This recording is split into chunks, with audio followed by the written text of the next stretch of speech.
Welcome to Brada Tales. Tonight, prepare yourself for hours of captivating adventures and enchanting discoveries as we take you into a world where fairy tale fantasy blends seamlessly with the calming sound of rain, perfect for unwinding. Before you drift off, let us know where you're tuning in from and the time in the comments below. If these stories spark your imagination, remember to like, share, and subscribe. Now settle in, get comfortable, and let your mind wander freely. The Last Wind Mage. Do you hear it too, that whisper in the breeze? This was the question that had followed Elara since she could remember, an echo from her childhood when her mother first noticed her connection to the wind. She was the last of her kind, the only one left in her village who could command the air itself, a lineage passed down through generations but dwindling with each new one. Now, as she stood at the edge of the valley, she felt the weight of her heritage and the responsibility that came with it.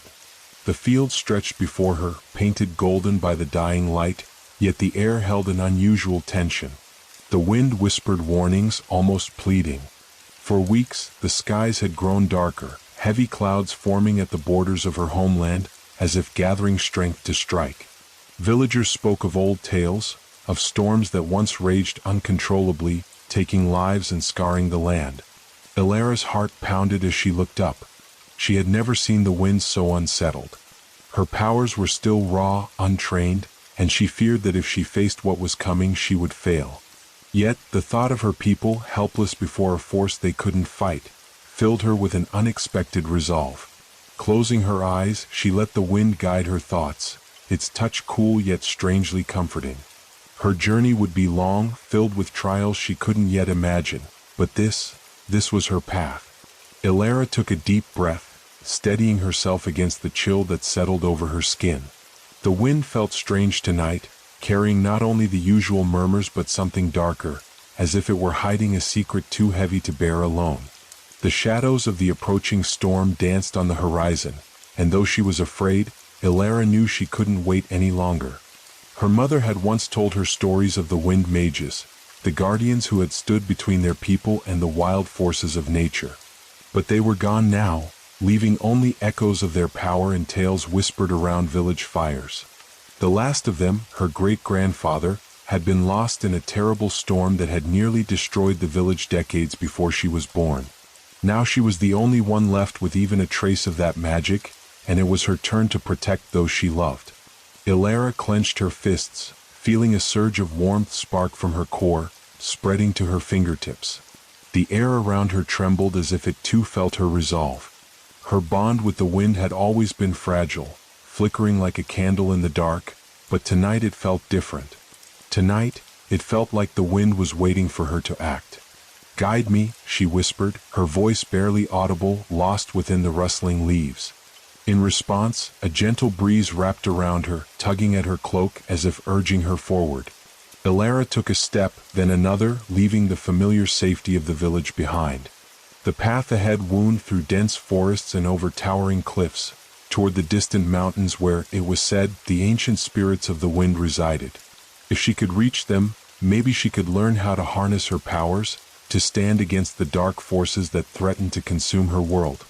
With one final glance over her shoulder, she turned toward the unknown, her heart both heavy and fierce. This was just the beginning. The forest seemed alive as Elara ventured deeper, its towering trees casting long shadows in the moonlight.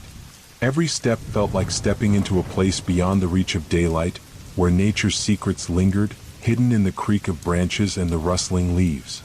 The night air grew colder, and though her cloak was wrapped tightly around her, Elara could feel the chill seeping into her bones. The wind whispered again, faint but distinct, like voices speaking in hushed tones. She paused, listening, straining to make sense of it. Sometimes the wind carried only sounds, echoes of past storms, maybe even the memories of long-gone mages. But tonight, it felt as if something or someone was guiding her. Elara's heart skipped a beat when she saw a figure moving through the trees up ahead. She ducked behind a thick oak, watching closely.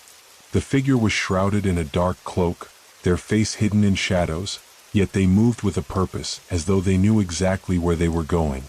Holding her breath, she weighed her options. Every instinct told her to stay hidden, to let the stranger pass, but a nagging sense of curiosity, and perhaps fate, drew her forward. If this person was here in the forest at this hour, then they too might know something of the wind's call.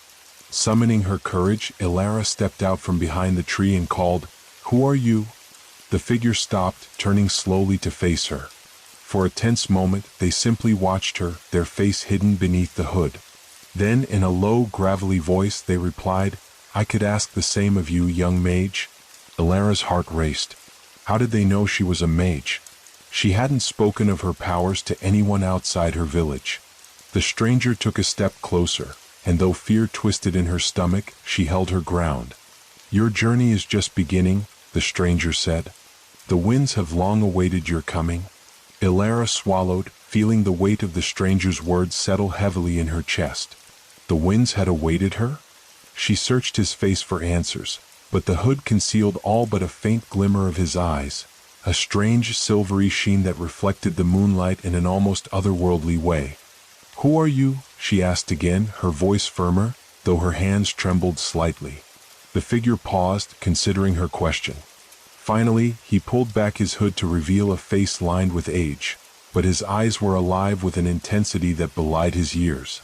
He seemed both ancient and timeless, as if he had walked these forests for centuries. "My name is Kalen. Once, I too was a guardian of the wind." Elara's breath caught. She had heard whispers of others like herself, but never had she met anyone who truly understood what it meant to be bound to the wind. And here, in the heart of the darkened forest, stood someone who had walked the path she now faced. "You're a wind mage?" she asked, hardly daring to hope. Kalen nodded. "Long ago, before the world lost faith in the magic of the elements. But now the balance is breaking and the winds are growing restless. They sense a darkness rising, a force that seeks to control the wilds for its own purpose. You felt it, didn't you?" Elara shivered, remembering the sense of foreboding that had haunted her for days, the storms gathering on the horizon, heavy with a threat she couldn't name. "Yes," she whispered. "That's why I'm here. I need to learn, to control my power, to protect my people." Kalen's expression softened, but his gaze was sharp and searching, as if measuring her spirit. "The winds chose you for a reason, Elara. They see strength in you, a strength that even you may not fully understand. But be warned, learning to wield this power will not come without sacrifice." Elara met his gaze, determination hardening within her. She had known, even as a child, that her connection to the wind would demand more of her than an ordinary life. If sacrifice was the price, then she was ready to pay it. Kalen nodded approvingly, as if he could read her resolve. "Then we begin at dawn. There is much to learn and little time before the storm reaches us." Elara awoke before dawn, the air thick with the scent of rain yet to fall. The world around her was silent, as if holding its breath, and a silvery mist clung to the ground, swirling around her ankles as she stood. Kalen was already waiting, his form barely visible through the fog, a steady presence against the shivering light. "Good," he said, nodding as she approached. "The wind likes to speak in the quiet of morning. This is when you will learn to listen." Elara frowned. "Listen? I thought I would be doing something." Kalen chuckled softly, a sound like the low hum of the forest itself. "Before you can wield the power of the wind, you must understand it. The winds are not mindless. They are ancient, and they remember all that has happened in this world. To control them, you must learn to hear their stories and feel their moods." Elara let his words sink in, feeling both daunted and fascinated. She had always felt the wind as something alive, a companion on lonely days, but never had she considered it a teacher. "Close your eyes," Kalen instructed, his tone now gentle but firm. "Feel the air around you. Let it guide your thoughts as if you were drifting on its currents." She took a deep breath, letting her eyelids fall shut. At first, there was only silence, and the quiet made her nerves spark with impatience. But then, gradually, she became aware of a faint vibration in the air, a whisper she could barely make out. It was as if the wind was speaking directly to her, but in a language both foreign and familiar. Images began to form in her mind, a storm, fierce and unyielding, battering against a darkened coast, a gentle breeze rippling through fields of golden grass, a wild, untamed gale sweeping through a desolate mountain range. Each carried a feeling, a memory, an echo of lives touched and shaped by the wind. There, Kalen's voice murmured, cutting through the visions. You're beginning to see. Remember these moments.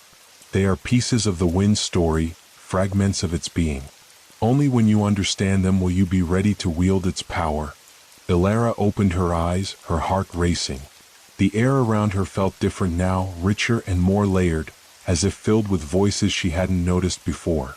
She met Kalen's gaze, and for the first time she truly understood what he meant. The wind was not just a force, it was a guardian, a memory, a presence watching over her. Good, Kalen said softly. But this is only the beginning. As dawn broke, the mist lifted, revealing a stretch of forested hills leading toward the distant mountains. Kalen led Elara along a narrow path, winding through ancient trees whose branches swayed in greeting as they passed. She could feel the wind more acutely now, not just as a breeze but as a living thing that flowed around her, guiding her steps and soothing her nerves. Kalen stopped at a clearing where the trees parted, revealing a small pool of clear water, untouched and perfectly still.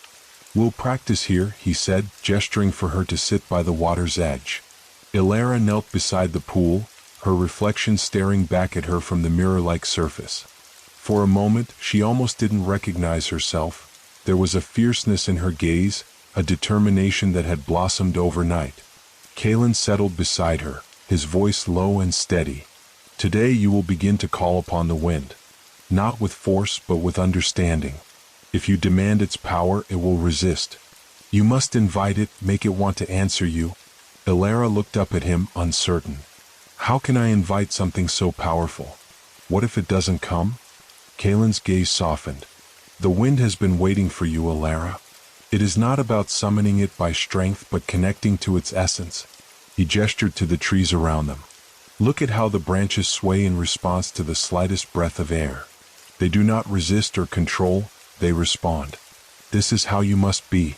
Elara nodded, breathing in deeply, letting her senses open to the world around her. She reached out, not with her hands but with her mind, as if sending a thought into the air. I am here. Show me. At first there was nothing, just the quiet hum of the forest.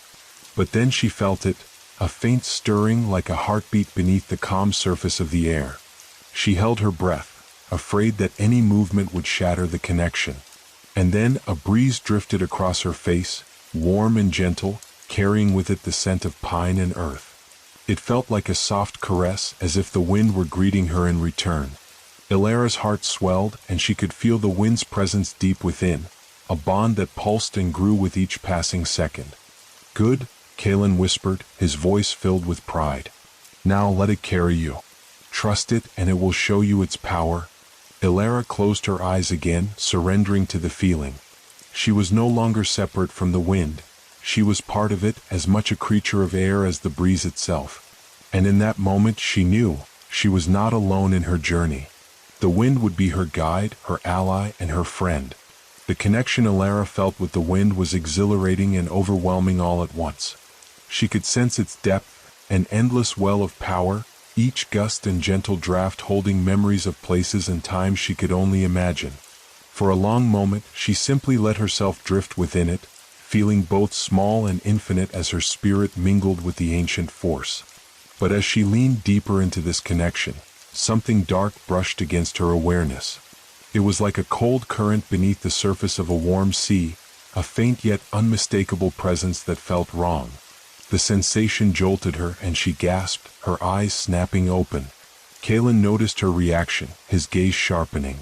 What is it? He asked, his voice serious. There's something else, Elara whispered, struggling to put the feeling into words. It's like a shadow in the wind. Cold, unsettling.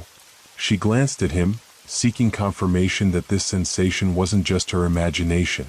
Kalen's expression darkened. You have sensed the true threat, he said quietly.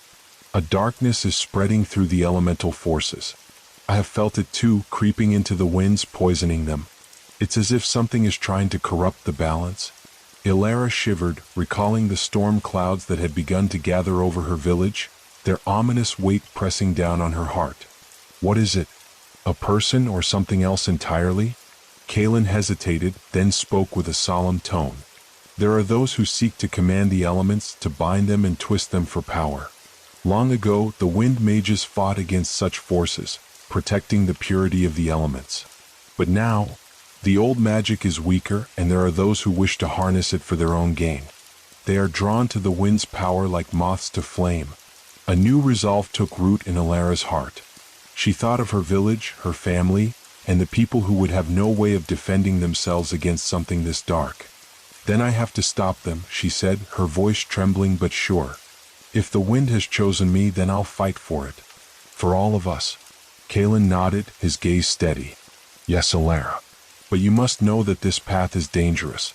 To face the darkness within the wind, you will need more than courage. You will need strength, wisdom, and allies, both human and elemental. Alara squared her shoulders, feeling the lingering touch of the wind at her back, supporting her. I'm ready, she said, though she knew the journey ahead would be more challenging than she could yet imagine. Kaelin's eyes glinted with a mixture of pride and sorrow. Then we will continue. But remember, Alara, the darkness we face does not only dwell in the world. It is a force that can reach within, turning doubt and fear against us. Keep your heart strong, and the wind will stay with you. Alara nodded, determination hardening within her as she prepared herself for whatever lay ahead. As the day wore on, Kaelin led Alara deeper into the forest, teaching her to feel the wind as both guide and guardian.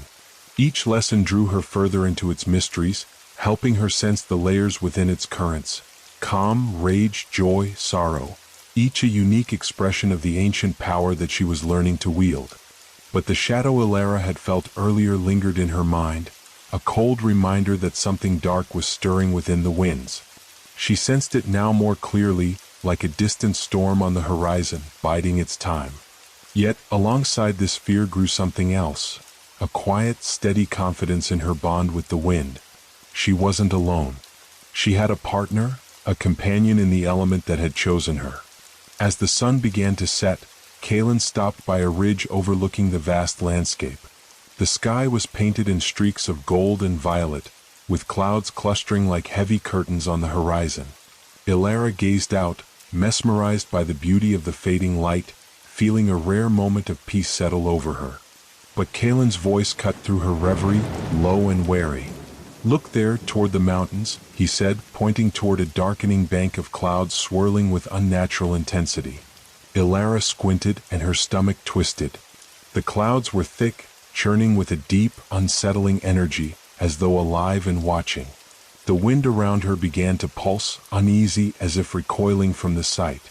That, Kaelin said grimly, is what we're up against. The storms have always been a part of nature, but these... He paused, his face shadowed by a fierce anger. These are not natural. They are the work of a dark mage, one who has been bending the forces of the wind to his will. Alara's pulse quickened. The darkness she had sensed was no longer just a distant threat. It had taken form, looming above them, a living storm forged from corruption and control. Who is he? She asked, a note of fear slipping into her voice. A mage named Morven, Kaelin replied, his gaze distant and troubled. Once, he too was a guardian of the wind, but he was consumed by ambition, driven to control rather than protect. He believed the wind's power should serve him alone, and for that he was cast out. Alara clenched her fists, feeling anger surge through her. The thought of someone twisting the power of the wind, turning it into a weapon, filled her with a new sense of purpose. If he's behind this, then he has to be stopped. Kaelin's gaze softened, but his expression remained serious. It won't be easy, Alara. Morven's power is strong, and his control over the dark forces has only grown. But if the winds have chosen you to oppose him, then there is hope yet. The distant storm crackled, faint flashes of lightning lighting the edges of the clouds. Alara felt a chill run through her as the darkness seemed to call out, beckoning her forward. She knew deep within that this was the path she had to follow, no matter how daunting. Taking a steadying breath, she looked up at Kaelin, her voice calm but unwavering. Then teach me everything. I will be ready. The days that followed were relentless. Kaelin pushed Alara to her limits, guiding her through intricate exercises to strengthen her connection to the wind. They practiced by streams and cliffs, under the open sky and in dense groves where the air was thick with the scent of pine and earth. Elara's control over the wind grew, but with each lesson the darkness within the currents grew stronger, a constant reminder of the danger looming ahead. One morning, as they trained near the river, Kalen introduced a new exercise. "Today," he said, "you'll learn to draw strength from the wind itself. In a battle against Morven, you'll need every ounce of power you can summon." Elara nodded, determined though she was wary. "How do I do that?" Kalen gestured to the trees swaying around them. "Feel the wind's energy, let it flow through you. You are not taking its power, you are borrowing its strength as it has given it to you willingly."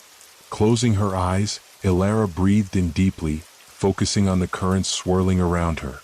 She felt a pulse, a rhythmic beat beneath the surface, like the heartbeat of the wind itself. Slowly, she reached out with her senses, inviting that power into her. A rush of energy flooded through her veins, vibrant and wild. Her heart raced as she felt her body lighten, almost as if she too could drift along the currents. She could feel every gust, every shift, each note of the wind's song harmonizing with her own heartbeat. It was exhilarating, freeing. She opened her eyes, and the world looked sharper, more vivid, every detail etched in her vision as if the wind had granted her its clarity. But then, a darker sensation slithered through her connection, an icy thread creeping into the warmth of the wind's embrace. The sensation was unmistakable, Morven's shadowed magic, tainting the currents with whispers of malice. Elara gasped, struggling to maintain her hold on the wind's energy, but the dark presence pressed harder, testing her resolve. She gritted her teeth, focusing on the light and warmth that remained. The wind pushed back against the shadow, and after a tense moment, Morven's presence faded, like a mist dissipating in sunlight. Kalen placed a steadying hand on her shoulder. "You held your ground. Good. But remember, Morven's influence is strong. His power is rooted in fear, control. To overcome him, you must be stronger in your conviction." Elara took a deep breath, her heartbeat settling. She felt shaken, but more resolute than ever. "I won't let him win. Whatever it takes, I'll protect what the wind stands for." Kalen gave her a proud nod, his voice filled with quiet assurance. "The wind is with you, Elara. Remember, it chose you for this path." As days turned into weeks, Elara and Kalen continued their rigorous training, delving deeper into the art of wind magic. Each lesson brought new challenges, forcing Elara to confront her own limits and fears. Kalen pushed her, demanding focus and precision, but he also nurtured her spirit, reminding her of the bond they shared with the wind. One evening, as they rested beside a crackling campfire, the forest alive with the sounds of rustling leaves and distant creatures, Elara broached the subject that had been weighing heavily on her mind. "What if Morven knows I'm training? What if he comes for me before I'm ready?" Kalen glanced into the fire, the flames dancing shadows across his face. "He may already be aware of you, but that doesn't change your purpose. The winds have a way of carrying news, and he cannot remain ignorant of your growing power. He will see you as a threat, and that's why we must prepare you." Elara felt a chill settle in her bones. The thought of confronting Morven was both thrilling and terrifying. What if he's stronger than I imagined? "Strength comes not only from power, Elara," Kalen said, looking at her intently. "It comes from courage, from conviction, and from the connections we forge with others. You will need allies in this fight, people who believe in the wind as you do." His words resonated with her. She thought of her village and the friends she had left behind. "But how do I find allies? They don't know what's happening out here. They don't understand the danger." Kalen smiled softly, a hint of warmth breaking through his serious demeanor. "The winds are not just about the elements, they are about the hearts of those who share their power. You must return to your village and share your journey. Let them know the truth of what is coming. Those who feel the call of the wind will stand by you." Elara nodded, determination flaring in her chest. "I will return to the village. I can show them what I've learned. I'll tell them about Morven and the storms. They need to know." Kalen's expression shifted, a hint of worry flickering in his eyes. "Be cautious, Elara. Not everyone will accept the truth so easily. Some may fear what they do not understand, and others may try to silence you. Then I'll make them listen, she replied fiercely, her resolve unyielding. I have to do this. It's my duty. The night wore on, and as the fire crackled, Ilara's heart swelled with purpose. She was no longer just a girl afraid of her own powers. She was a guardian of the wind, ready to fight against the encroaching darkness. When the dawn broke, it brought with it a sense of urgency. Ilara packed her belongings, her mind racing with thoughts of her friends and family, the challenges that lay ahead, and the storm gathering in the mountains. She turned to Kalen, her heart heavy with the weight of what she was about to undertake. I will return, she promised, looking him in the eye. And I'll make you proud. Kalen nodded, his expression one of deep understanding. Trust in the winds, Ilara. They will guide you even when the path seems uncertain. You are never alone in this. With a final embrace, Ilara set off toward her village, the wind swirling around her, a comforting reminder that her journey was just beginning. As Ilara made her way through the forest, she felt a mix of excitement and trepidation bubbling within her. The path back to her village was familiar, yet she knew she was no longer the same girl who had left. With every step, she recalled her training, the lessons learned under Kalen's watchful eye. The wind was no longer just a fleeting force. It was a part of her, a living essence that pulsed with her every heartbeat. The closer she got to the village, the more the landscape changed. The vibrant greens of the forest gave way to open fields and distant hills. A cool breeze swept through the grasses, whispering secrets as it danced around her. Ilara closed her eyes for a moment, letting it envelop her, filling her with resolve. When she finally reached the outskirts of her village, a knot of anxiety tightened in her stomach. The familiar sights, a sprawling market, the bakery with its warm, inviting scent, and the homes filled with laughter, were now tinged with the weight of impending danger. Ilara hesitated, suddenly unsure of how to bridge the gap between her old life and the new reality she faced. Gathering her courage, she stepped into the heart of the village. The sun hung low in the sky, casting long shadows across the cobblestones. As she walked, heads turned, whispers floated through the air. Many of her neighbors looked upon her with curiosity, their expressions a mixture of concern and surprise. She felt their eyes on her, but she held her head high, reminding herself of her purpose. Is that Ilara? A voice broke through the chatter, and she turned to see her friend Lila pushing through the crowd. We thought you were lost. Lila rushed forward, wrapping Ilara in a warm embrace. You've been gone for so long. I have to tell you all something important, Ilara replied, pulling back to meet Lila's gaze. Something dangerous is coming, and I need your help. Lila's brow furrowed in confusion, but her expression quickly shifted to one of determination. What do you mean? What kind of danger? Ilara took a deep breath, gathering her thoughts as she glanced around, noting how many were listening now. The winds are changing. There's a dark mage named Morven who seeks to control the storms, to twist the elements for his own gain. I've learned to connect with the wind, and I believe it has chosen me to stop him. A hush fell over the crowd as Ilara's words hung in the air. Confusion and skepticism danced across the faces of her neighbors. She saw doubt flicker in Lila's eyes, but she pressed on, desperation fueling her voice. I know this sounds unbelievable, but the storms are growing stronger. If we don't act, Morven will bring destruction to our village and beyond. We have to unite and stand against him before it's too late. Lila's gaze softened, her uncertainty slowly transforming into understanding. If you truly believe this, we will help. We trust you, Ilara. We always have. One by one, other villagers began to murmur their agreement, the skepticism giving way to concern. What can we do? One elder asked, stepping forward. Ilara's heart raced as she felt the wind swirling around her, bolstering her confidence. We need to prepare. I can teach you about the winds, about how to harness their strength. Together we can stand against Morven.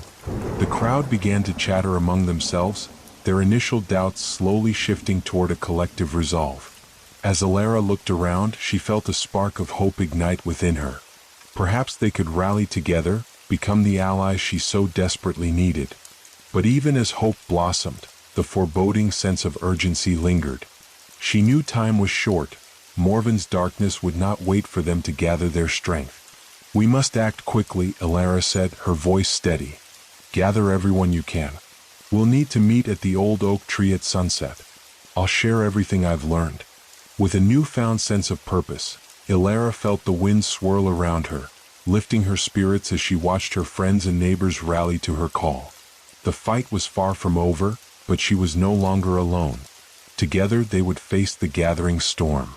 As the sun dipped lower in the sky, painting the horizon with hues of orange and pink, the villagers gathered at the base of the ancient oak tree, a towering sentinel that had witnessed countless seasons and stories. Elara stood at its roots, her heart pounding in her chest as she watched familiar faces come together, drawn by the gravity of her words. This was her moment to share everything she had learned, to ignite the spark of courage in their hearts. The group swelled with anticipation, their voices mingling with the whispers of the wind. Lila stood by her side, an anchor of support amidst the sea of anxious expressions. "You can do this, Elara," she encouraged softly, giving her a reassuring nod. As Elara took a deep breath, the wind seemed to stir with her resolve.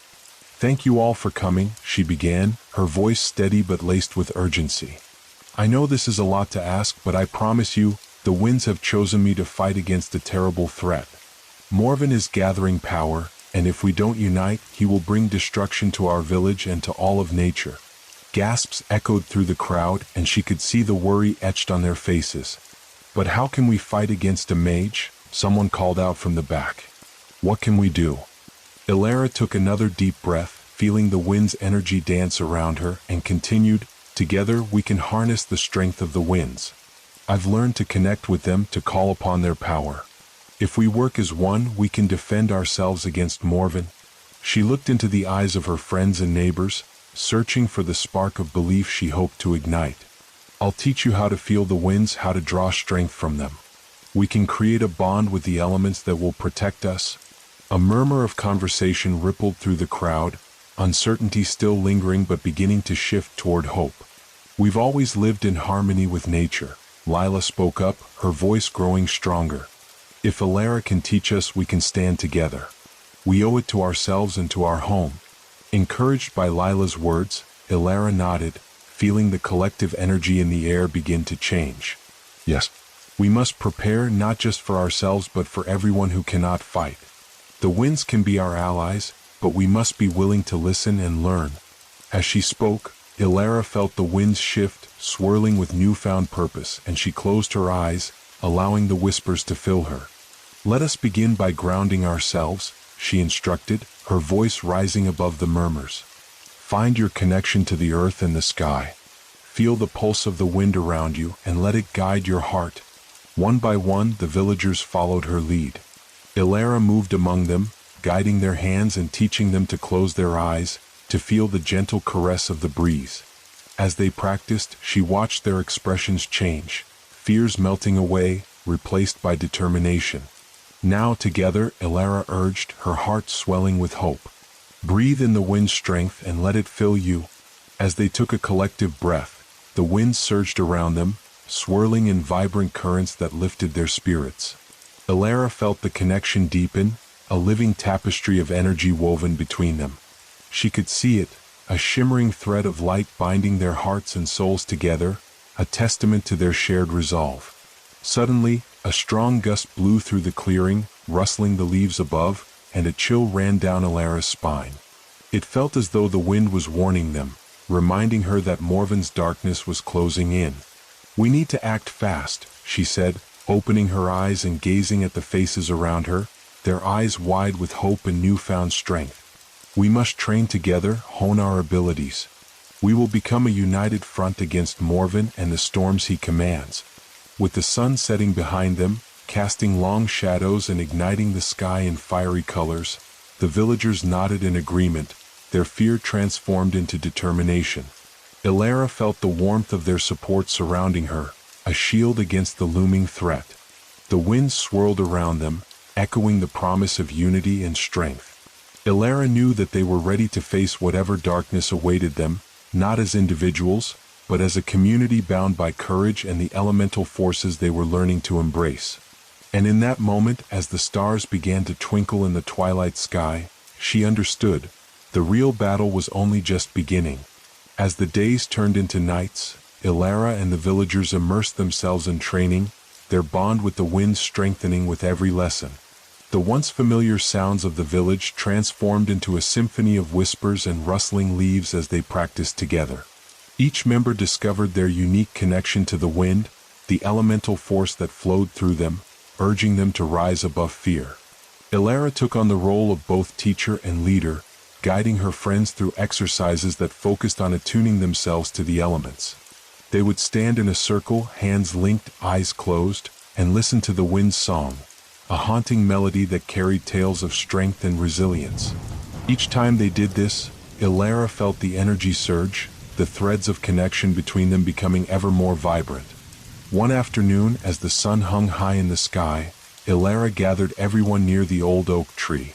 "Today we will practice how to harness the wind for protection," she announced, her heart racing with excitement. "When we face Morven, we must be ready to shield ourselves and each other." The villagers nodded, their expressions serious yet determined. Lila stood at Ilara's side, her presence a steady source of encouragement. "We believe in you, Ilara," she whispered, and Ilara felt a rush of gratitude for her friend's unwavering support. "Let's begin," Ilara said, her voice resonating with purpose. "We will start with a simple shielding exercise. Close your eyes and imagine a protective barrier formed by the wind around you. Feel it swirling, shaping itself to your will. Breathe deeply and let the wind guide you." As they focused, Ilara led them in unison, feeling the energy coalesce around them. She could sense their collective intentions, their fears and hopes merging into a single force. The wind picked up speed, wrapping around them like a cocoon, protecting them from the outside world. Suddenly, a sharp gust cut through the air, sending a chill down Ilara's spine. She opened her eyes, feeling a sense of unease settle in her chest. "Did you feel that?" she asked, her heart racing. The villagers exchanged worried glances, the energy shifting around them. "It felt different," Lila said, her brow furrowed. "More intense."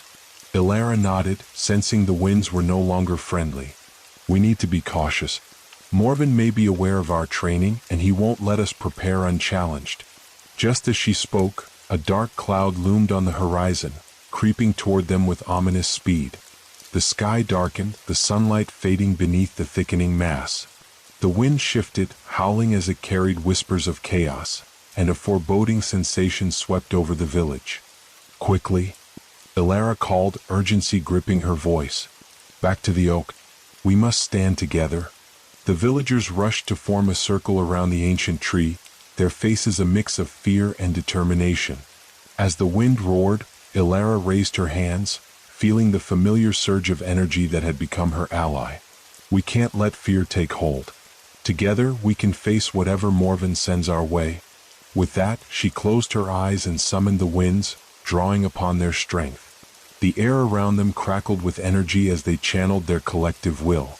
"Feel the wind's strength," she instructed, her voice rising above the growing storm. "Let it protect us, let it be our shield." As the dark cloud drew closer, a fierce wind erupted, swirling around them like a protective barrier. Ilara felt the power of her friends merging with her own, creating an indomitable force. The howling winds echoed their resolve, a cacophony of defiance against the encroaching darkness. But then a lightning bolt streaked across the sky, illuminating the gathering storm and revealing the silhouette of a figure hovering above the treetops. Morven had come, and the battle for the winds was about to begin. Ilara's heart raced as she locked eyes with the figure silhouetted against the darkening sky. Morven floated above them, cloaked in shadows, his presence exuding a menacing aura that chilled the very air. The villagers gasped, fear rippling through the circle, but Ilara's resolve only strengthened. They had trained for this moment and they would not falter. "Is this the best you can muster?" Morven's voice boomed, echoing like thunder. "A gathering of amateurs who think they can stand against me? The winds are mine to command." "Not if we stand together," Ilara shouted back, her voice rising above the tempest. "We will not allow you to take our home." A cruel laugh resonated from Morven, sending shivers down Elara's spine. You believe in the strength of the wind? You think you can protect your little village with such pitiful magic? He raised his arms, and the winds howled in response, swirling violently around him. Let's see how long you last against true power. With a flick of his wrist, Morven unleashed a torrent of dark energy that surged toward them, a wave of shadow threatening to engulf everything in its path. Elara felt the heat of panic wash over her, but she quickly centered herself, recalling the bond they had forged through training. Focus, she urged the villagers. We can do this. Trust in the winds. As the dark energy hurtled toward them, Elara and the villagers stood firm, channeling their combined strength into the barrier they had created. The winds roared in response, meeting Morven's attack with fierce resistance. The clash of power sent shockwaves rippling through the air, a violent dance of light and shadow. The barrier held, but Elara could feel the strain as the dark energy pushed against it. Hold on, she shouted, pouring every ounce of her strength into the winds. We are stronger together. Gradually, the villagers joined in, their voices rising in a chant that intertwined with the wind's song. We are the wind. We are the storm, they echoed, their fear transforming into defiance. The winds began to swirl around them, fueled by their collective determination, pushing back against Morven's dark magic. Fools! Morven screamed, his eyes blazing with fury. You think this will stop me? He summoned more energy, a tempest of darkness swirling around him, growing larger and more violent. Elara felt the ground beneath them tremble, but the villagers held firm, united in their resolve. She reached deep within herself, recalling the lessons she had learned from Kalen, the whispers of the wind urging her on. Together, she cried again, feeling the winds respond to their combined will. We can push him back. With renewed strength, Elara focused on the barrier, envisioning it expanding, fueled by the love for her home and the connections she had forged. The winds roared louder, surging toward Morven, pushing against his darkness with a force that surprised even him. No, he shouted, his confident demeanor faltering. You cannot. But Elara and the villagers pressed on, the winds swirling with a brilliant light, cutting through the darkness. The barrier enveloped Morven, creating a swirling vortex that began to draw him in, the very force he sought to control now turning against him. As the dark figure struggled against the winds, Elara felt the energy shift, the balance tilting in their favor. Now, push, she commanded, her voice ringing with determination. With one final surge of collective power, the villagers shouted in unison, their voices intertwining with the wind's howl. We are the wind. We are the storm. The dark energy shattered, and with it, Morven's malevolent figure was pulled into the swirling vortex. The winds howled triumphantly as they banished him, sweeping him away like fallen leaves caught in a tempest. Breathless and trembling, Elara opened her eyes as the storm began to dissipate. The dark clouds retreated, revealing the brilliant blue sky overhead, a stark contrast to the chaos that had just unfolded. The winds settled, now gentle and warm, wrapping around the villagers like a comforting embrace. Silence fell over the group as they caught their breath, disbelief slowly giving way to celebration. Lila turned to Elara, tears of joy glistening in her eyes. We did it. We really did it. Elara felt a wave of relief wash over her, her heart swelling with pride for her friends and their unwavering courage. We did it together, she said, her voice thick with emotion. We faced the storm and we prevailed. But even as the villagers celebrated their victory, a whisper of unease lingered in Elara's heart. Morven had been powerful, and though they had defeated him today, she knew he would not give up so easily. The winds still carried a warning, a reminder that the battle was far from over. Looking toward the horizon, she realized they needed to prepare for whatever might come next. The fight for their home had only just begun. As the villagers rejoiced, laughter and cheers filling the air, Elara felt a weight settle on her shoulders. While they had triumphed against Morven for now, the threat was still looming, and she knew that they could not let their guard down. Listen, everyone, Elara called out, raising her voice above the celebratory din, we must remain vigilant. Morven will not stay defeated for long. We need to continue our training, strengthen our bond with the winds, and prepare for the challenges ahead. The villagers quieted, the reality of her words sinking in. Lila stepped forward, her expression serious yet resolute. You're right, Elara. We cannot become complacent. We've tasted victory, but we must also be prepared for the next storm. Elara felt a flicker of hope at Lila's words. She knew the villagers had the courage to face whatever was coming, but they needed to focus their efforts. Let's establish a training schedule, she suggested, feeling a surge of determination. We can meet every day at dawn to practice. The more we connect with the winds, the stronger we will become. The villagers nodded, their expressions shifting from celebration to focus. One by one, they voiced their commitment to training, their resolve igniting the atmosphere around them. Elara felt the energy of their unity, a warm breeze swirling through the gathering, a reminder of the power they wielded together. As the sun dipped below the horizon, casting the sky in shades of purple and gold, Elara glanced up at the stars beginning to twinkle overhead. The night was beautiful, serene, but a chill ran down her spine. The winds whispered warnings, a reminder that they were not yet safe. Days passed in a flurry of activity. Each morning, the villagers gathered at the base of the ancient oak, their laughter and chatter a welcome sound amidst their serious training. Elara guided them through exercises to deepen their connection with the winds, feeling their currents, learning to summon gusts, and even weaving protective barriers as they practiced. The winds responded eagerly to their dedication, swirling playfully around them as if encouraging their efforts.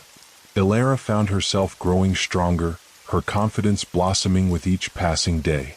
But as she trained, she often found her thoughts drifting back to Morven. What new schemes could he be concocting in the shadows? One evening, as they wrapped up their training, Lila approached Elara, concern etched on her face. Have you noticed anything strange in the winds lately? She asked, her brow furrowed. Elara nodded, feeling a knot of unease form in her stomach. Yes, there's a darkness that lingers, a tension in the air that wasn't there before. It feels like a storm is brewing. Lila shivered at her words. Do you think Morven is planning something? I'm afraid so, Elara admitted, glancing toward the horizon. The sun was setting, painting the sky in ominous shades of gray. We must prepare ourselves. I want to reach out to the spirits of the wind for guidance. Do you think they'll listen? Lila asked, her voice barely above a whisper. I believe they will, Elara replied, a surge of determination coursing through her. They've been with us every step of the way. We just need to ask for their wisdom. That night, as the village fell into a deep slumber, Elara made her way to the edge of the forest, where the wind whispered among the trees. She found a quiet clearing beneath the stars and closed her eyes, focusing on the breath of the wind around her. Spirits of the wind, she called softly, her voice carried by the gentle breeze. I seek your guidance. We have faced Morven and pushed him back, but I fear he may return stronger. Please lend us your wisdom. The wind shifted, swirling around her in a gentle caress, a presence enveloping her. Elara felt the whispers of the spirits dancing in the air, soothing yet urgent. Listen, they seem to say. The storm approaches. The balance has been disturbed and darkness stirs. What can we do? Elara pleaded, her heart racing. How can we protect our home? Strengthen your bond. Unite your hearts. The winds will guide you, but only if you trust in each other, the voices echoed, a chorus of ethereal tones. Beware the shadows that linger. They will seek to divide you. As the wind gradually calmed, Elara opened her eyes, heart pounding. The spirit's message was clear. Unity was their greatest strength. She returned to the village, determination fueling her steps. The next morning, she gathered everyone at the oak tree once more, the air buzzing with anticipation. I spoke to the spirits last night, she began, her voice steady. They warned us that a storm is approaching and that we must strengthen our bond if we are to stand against it. The villagers listened intently, their expressions serious. What do we need to do? Lila asked, stepping forward. We need to deepen our training and create rituals that reinforce our connection with each other and the winds.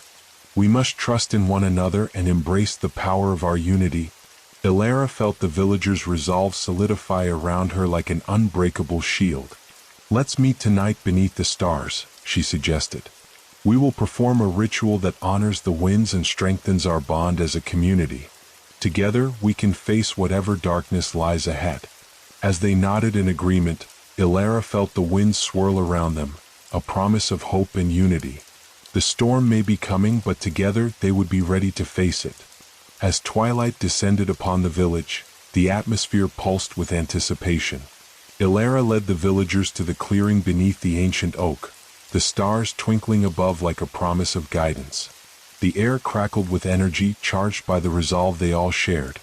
Gathered in a circle, the villagers held hands, their hearts beating in sync. Ilara took a deep breath, centering herself. "Tonight, we honor the winds and the spirits that guide us. We will strengthen our bond and seek their protection as we prepare for the storm to come." Lila squeezed Ilara's hand, her eyes shining with determination. "We are ready," she affirmed. "Together we can do this." With a nod, Ilara raised her arms, feeling the gentle breeze brush against her skin. "Spirits of the wind, we call upon you. Join us in this circle of unity. Let your energy flow through us, binding us together as one." As she spoke, the wind picked up, swirling around them in a playful dance. The villagers closed their eyes, focusing on their connection with one another and the elemental force that surrounded them. Ilara could feel the warmth of their combined energy, a growing light that pushed back against the encroaching darkness. "Let's chant together," Ilara suggested, her voice steady and strong. "Feel the winds in your heart, let them guide your words." The villagers began to chant, their voices rising in harmony. "We are the wind. We are the storm. Together we are strong. Together we are one." The wind responded, swirling around them, lifting their voices higher, echoing their resolve into the night. Ilara felt the energy building, each syllable resonating within her, the rhythm of their chant intertwining with the heartbeat of the earth. Suddenly, a gust of wind swept through the clearing, carrying the scent of rain.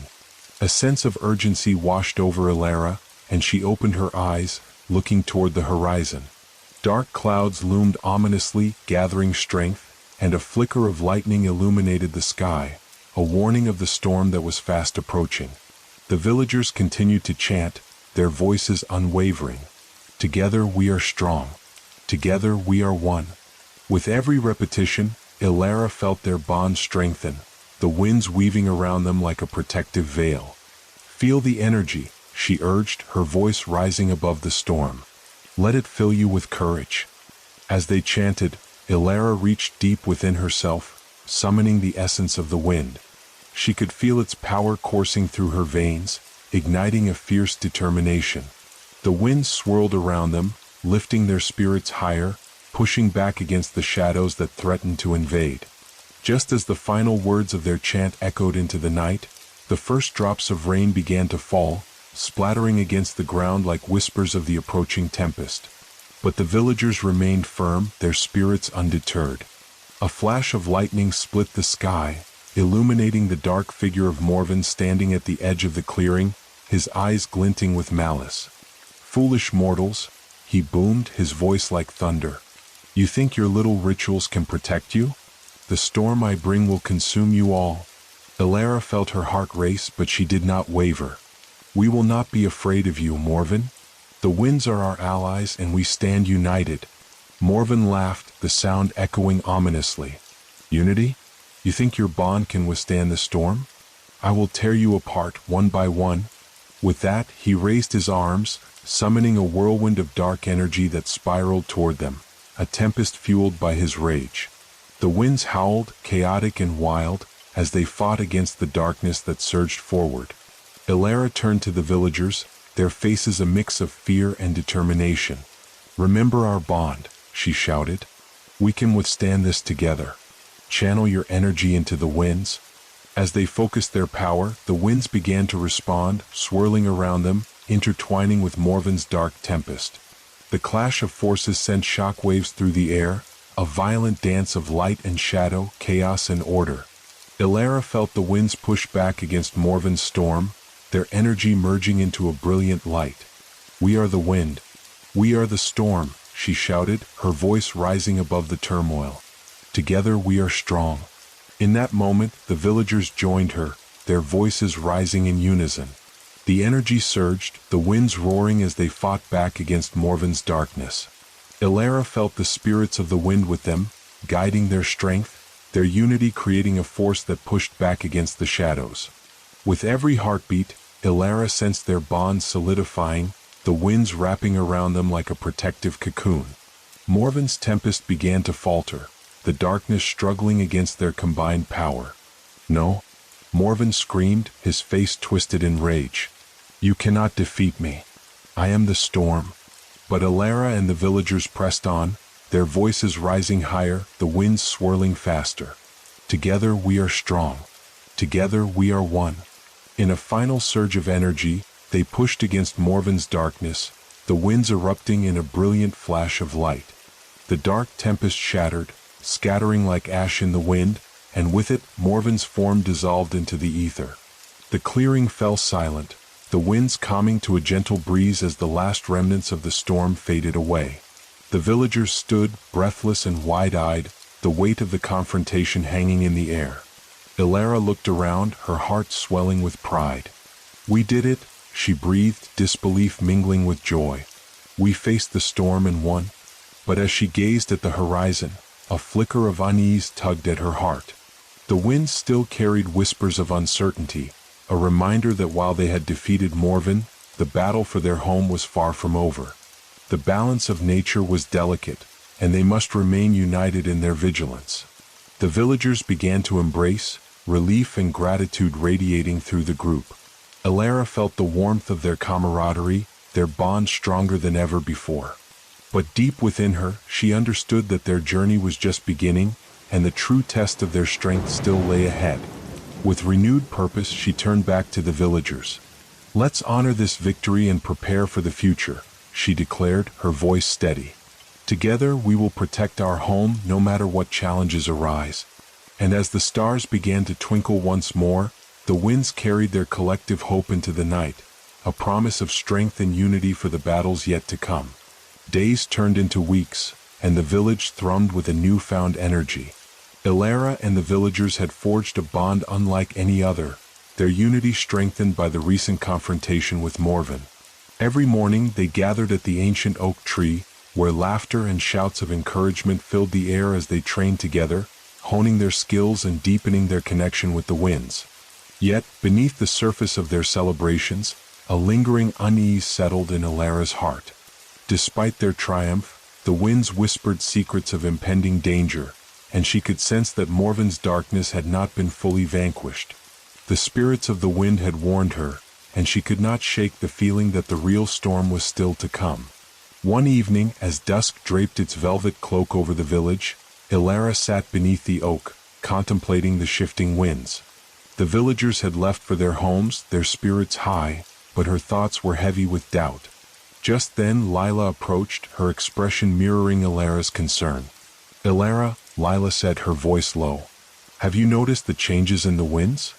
They feel restless, like they're trying to tell us something. Elara nodded, her heart racing. Yes, it's as if they're warning us of something we cannot see. I fear that Morven's defeat was only the beginning. Lila shivered at her words, wrapping her arms around herself. What do you think we should do? We need to gather our allies, Elara decided, her voice steady. We must reach out to the neighboring villages and warn them of the dangers that loom. If Morven is not truly defeated, he may seek to regain his power by uniting with others who share his dark ambitions. With Lila's support, Elara quickly set to work. They drafted messages to the leaders of the nearby villages, urging them to come together for a council. The plan was simple yet vital. They needed to unite against the rising threat, to create a network of allies who could stand firm against whatever Morven might unleash. As the sun rose the next morning, casting golden rays across the fields, Elara felt a flicker of hope igniting within her. The villagers embraced the idea with enthusiasm, each one understanding the importance of solidarity in the face of danger. They dispatched messengers to the nearby villages, Eldridge, Silverstone, and Brookhaven, inviting their leaders to a gathering at the ancient oak, where the winds could guide their discussions. The villagers prepared for the meeting, collecting food, setting up shelters, and ensuring that the oak tree would serve as a welcoming place for their allies. Days passed as they waited for responses, and during that time, Ilara felt the winds grow increasingly erratic. Storm clouds began to gather on the horizon, dark and foreboding, as if reflecting the turmoil brewing within her heart. The villagers continued their training, but Ilara noticed the tension in their laughter, the concern in their eyes. Finally, the day of the council arrived. Ilara stood beneath the ancient oak, her heart racing with anticipation as she waited for their allies to arrive. Lila stood by her side, her face set with determination. One by one, the leaders of the neighboring villages arrived, each bearing the weight of their own fears and concerns. Eldridge's leader, a tall man with a mane of silver hair named Alaric, arrived first. His expression was grave, and he looked at Ilara with a mix of respect and apprehension. "Thank you for gathering us, Ilara," he said, his voice deep and steady. "We've heard troubling reports of dark winds blowing through the forests. It seems Morven's influence stretches far beyond what we imagined." As the other leaders arrived, Ilara felt a swell of hope mixed with dread. Each leader shared their own tales of strange occurrences, crops failing under unnatural storms, shadows lurking at the edges of their villages, and whispers of dark magic seeping into their lands. "We must confront this together," Ilara urged, her voice rising above the murmurs. "Our strength lies in our unity. If Morven seeks to regain his power, we must be prepared to stand against him." The leaders exchanged glances, a flicker of uncertainty passing between them. Alaric stepped forward, his gaze steady. "We have faced our own struggles, but if there is a darkness rising, we cannot ignore it. We must form an alliance, a council that will protect our people." Ilara felt her heart lift at his words. "Yes, together we can create a barrier against the darkness, pooling our resources and knowledge. We need to share our strengths and work as one." The discussions continued late into the evening, their plans taking shape amidst the soft glow of lanterns and the gentle rustle of leaves. As they strategized, Ilara felt the winds shift around them, a subtle reminder of the power they were harnessing. But as the council began to disperse, a sudden chill swept through the clearing. The wind howled like a wounded creature, and Ilara's heart raced as she sensed the dark presence once more. Shadows danced at the edges of the clearing, flickering in and out of sight, whispering of impending doom. "Stay together," she called, urgency lacing her voice. The leaders glanced around, confusion and fear washing over them. Just then, the skies erupted in a cacophony of thunder, and a torrential rain began to pour, drenching the clearing in an instant. The winds roared, whipping around them in a violent frenzy, as if warning them of a danger they could not see. Ilara felt her heart pounding in her chest. "We must hold our ground," she shouted, reaching out to the winds. "Together we can face this storm." The leaders quickly formed a circle, their hands clasped tightly together, channeling their energy into the winds. Ilara could feel the spirits urging them on, the power of their unity radiating outward, pushing back against the chaotic forces surrounding them. As the storm raged, the shadows coalesced, taking shape before them. A figure emerged from the darkness, cloaked in swirling black mist, a familiar figure, Malachi, Morven's dark apprentice. "You think you can resist the storm?" Malachi taunted, his voice a low hiss that sent chills down Ilara's spine. "Your unity will shatter like glass." But Ilara stood firm, drawing strength from her allies. "We will not let you tear us apart," she shouted, her voice unwavering. The winds answered her call, swirling with renewed vigor, and as the storm intensified, Ilara felt a surge of determination rise within her. "Together," she cried, rallying the leaders. "We are stronger than you think." As the winds roared and lightning cracked overhead, Ilara felt the spirits of the wind gather around them, their whispers turning into a fierce howl, echoing her resolve. They had faced darkness before, and they would not back down now. With the council united, they braced themselves against the storm, ready to confront the gathering shadows and whatever Morven's dark apprentice had in store. The winds whispered of hope and strength, igniting the fire within Ilara's heart as she prepared to face the ultimate test of their unity. The storm raged around them, rain lashing against the ground and wind howling like a beast unleashed. Elara felt the power of the spirits surging through her, urging her to harness the winds and confront the darkness embodied by Malachi. The council stood resolutely in their circle, hands intertwined, forming a barrier of unity against the encroaching shadows. Malachi stepped forward, his presence darkening the clearing even further. You think your little alliance can withstand the power of darkness? Morven's legacy will not die with him. I am the storm now. He raised his hands, summoning a whirlwind of shadow that spiraled toward them, the air thick with malevolence. Elara felt the surge of dark energy pressing against their barrier, a tangible force threatening to shatter their resolve. She could see fear flickering in the eyes of the village leaders, doubt creeping in as the storm intensified. But she refused to let the darkness win. Focus on our bond, Elara shouted, her voice rising above the chaos. We are stronger together. Let the winds carry our strength. As the shadows twisted closer, she closed her eyes, reaching deep within herself. She envisioned the bond they had forged, the laughter and unity that had brought them to this moment. The winds responded to her call, swirling around her like a tempest of light. Feel the winds of hope, she cried, her voice resonating with power. Together we stand against this darkness. The leaders tightened their grip, and Elara felt their collective energy intertwining with hers. The winds began to shift, countering the shadows that threatened to consume them. Lightning illuminated the clearing, casting stark contrasts between light and darkness as the two forces clashed. Your hopes are futile, Malachi sneered, launching tendrils of darkness toward them. You cannot fight what you do not understand. But Elara's heart burned with conviction. We understand more than you think, Malachi. We understand the power of unity, the strength that lies in our hearts. As she spoke, the winds surged again, and the barrier of light flickered to life around them, illuminating the dark landscape. Elara felt the spirits of the wind swirling around her, their whispers merging into a powerful chant, urging them onward. With a fierce cry, Elara thrust her hands forward, channeling her energy into the winds. Now, together. The council mirrored her movements, their hands raised as the winds coalesced into a swirling vortex of light, pushing back against Malachi's dark tendrils. The forces collided in a blinding flash, shaking the ground beneath their feet. Malachi staggered back, a look of disbelief crossing his face as the winds pressed harder against him. No, this cannot be, he shouted, anger rising in his voice. I will not be defeated by you. With a renewed roar, he unleashed another wave of shadow, dark energy crashing against their barrier like a storm at sea. Elara felt the pressure intensify, but she stood firm, her heart pounding with the rhythm of the winds. The collective energy of the council surged, amplifying their resolve as they fought back against the encroaching darkness. Push back. We will not be consumed, Elara cried, drawing strength from her allies and the spirits that hovered nearby. As the storm raged, the winds began to shift.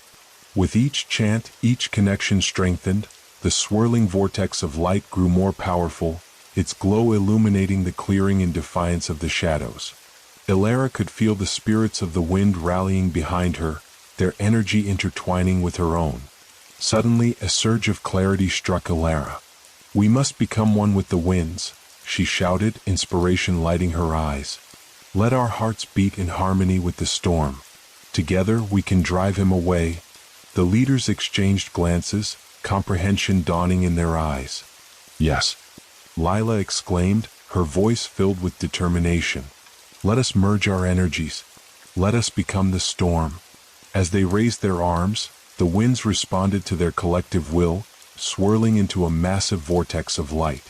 Elara felt the power swell within her, the essence of the winds and the strength of their unity creating an unstoppable force.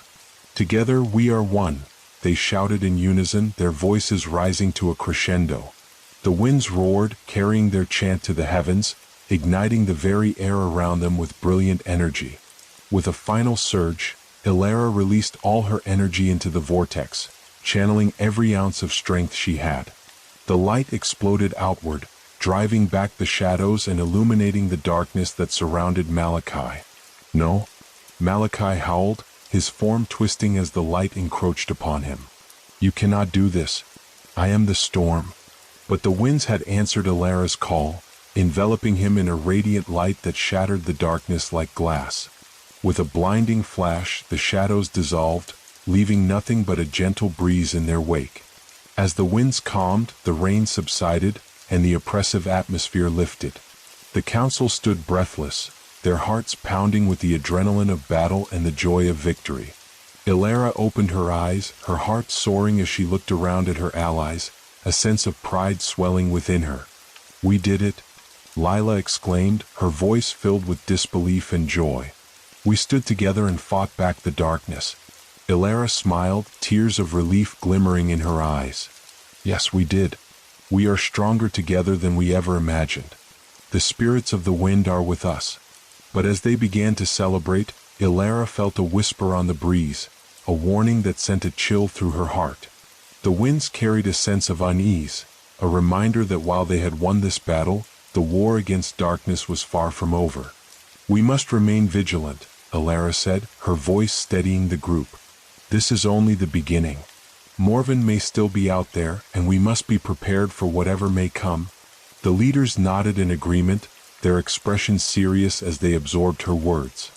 They knew the path ahead would be fraught with challenges, but united, they were ready to face whatever darkness loomed on the horizon. As the stars began to twinkle above them once more, Alara felt a spark of hope ignite within her. Together they would face the gathering storm, drawing strength from the winds and the bonds they had forged. The night may have been dark, but with unity and courage they would find their way through. The calm after the storm enveloped the clearing, and the atmosphere shifted from tension to relief. Alara took a deep breath, inhaling the fresh, rain-scented air as she surveyed her friends and allies.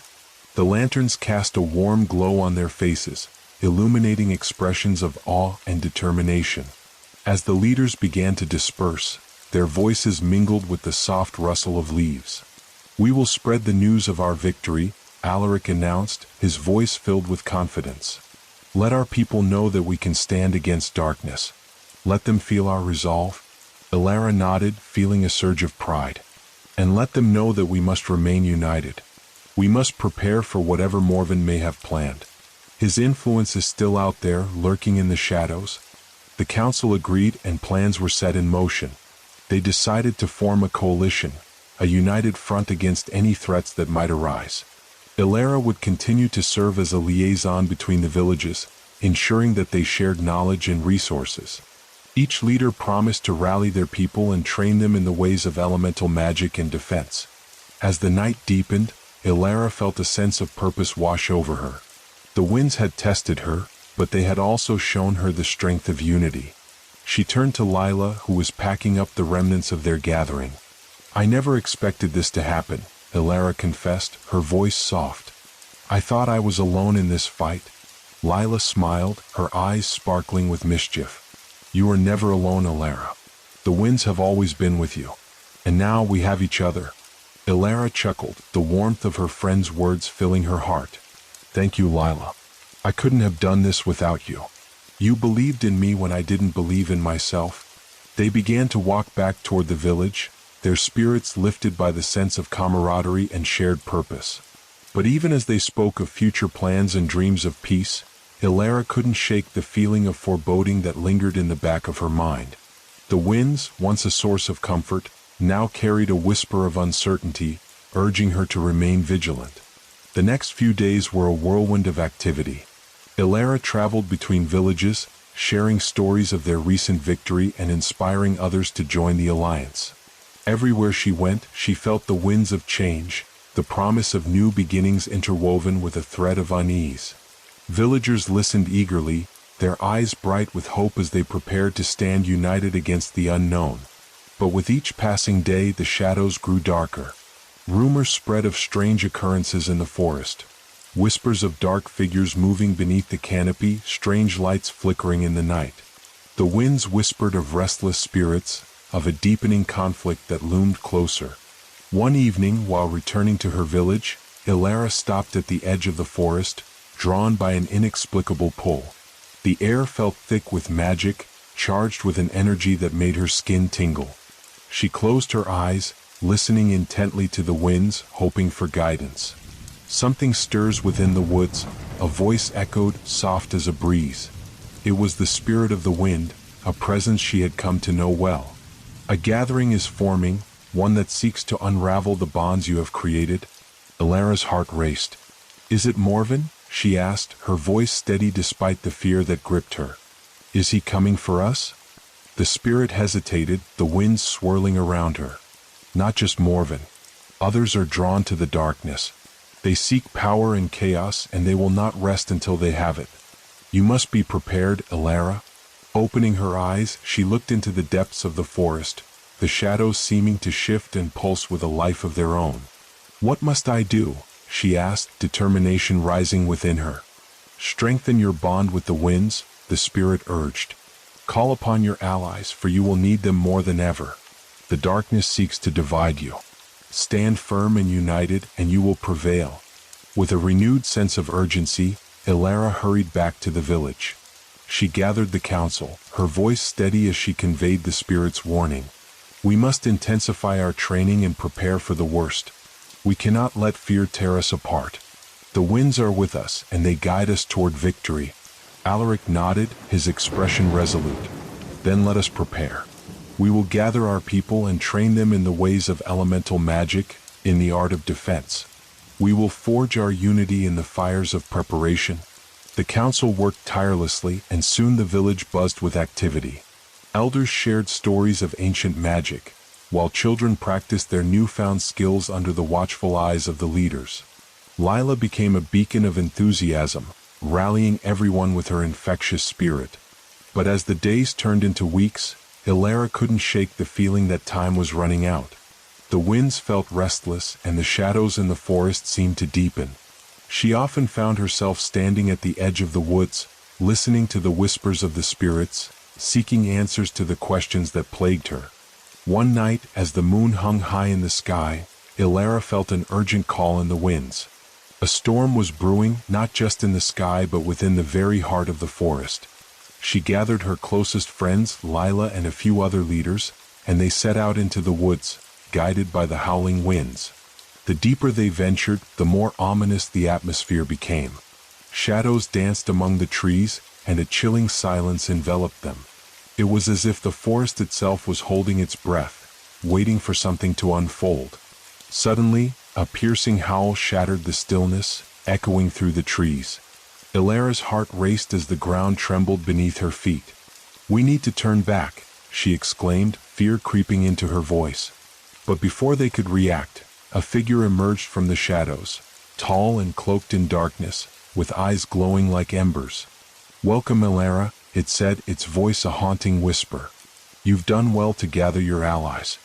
But now you will witness the true power of the storm." Elara felt a surge of fear mixed with defiance. "Who are you?" she demanded, trying to steady her shaking voice. "What do you want?" The figure laughed, a sound that sent chills down her spine. "I am the harbinger of the darkness that will engulf your world. You may have stood against Morven, but you cannot escape your fate. The storm is upon you." With that, the figure raised its hands, summoning a whirlwind of shadow that spiraled around them, enveloping them in darkness. Elara's heart raced, and she instinctively reached for the winds, calling upon their strength. "Together," she shouted, her voice cutting through the chaos.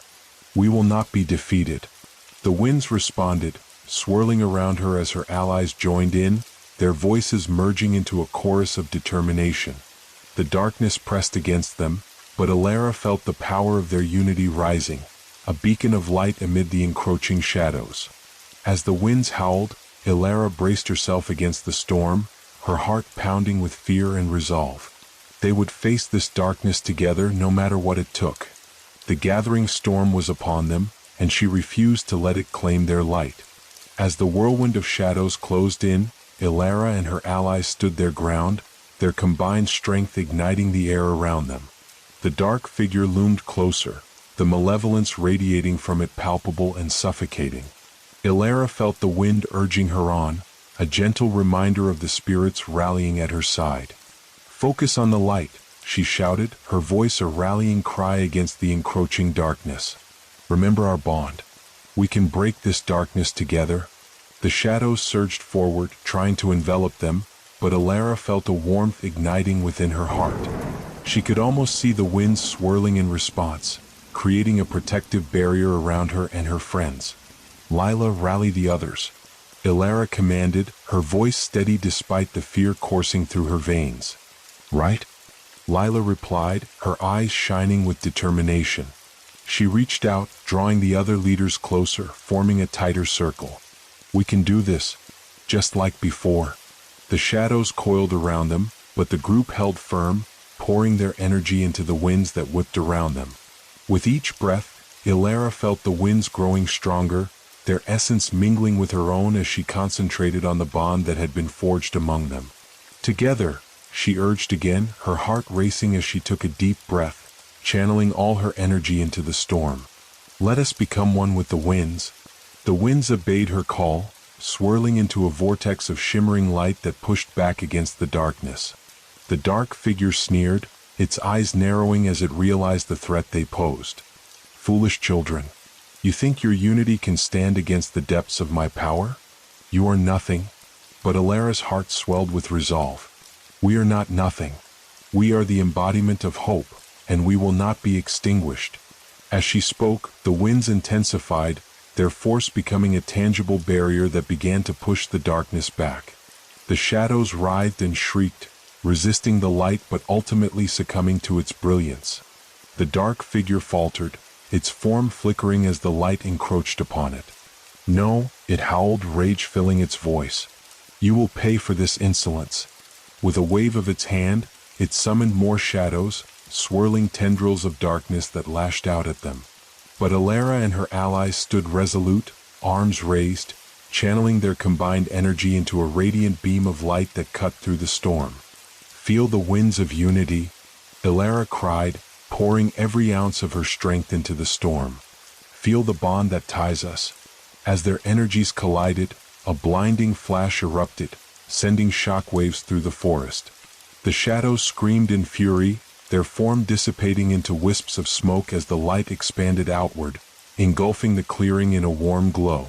The dark figure, now reduced to mere shadows, began to retreat, its voice echoing in the distance. "You may have won this battle, but I will return. Darkness will always find a way."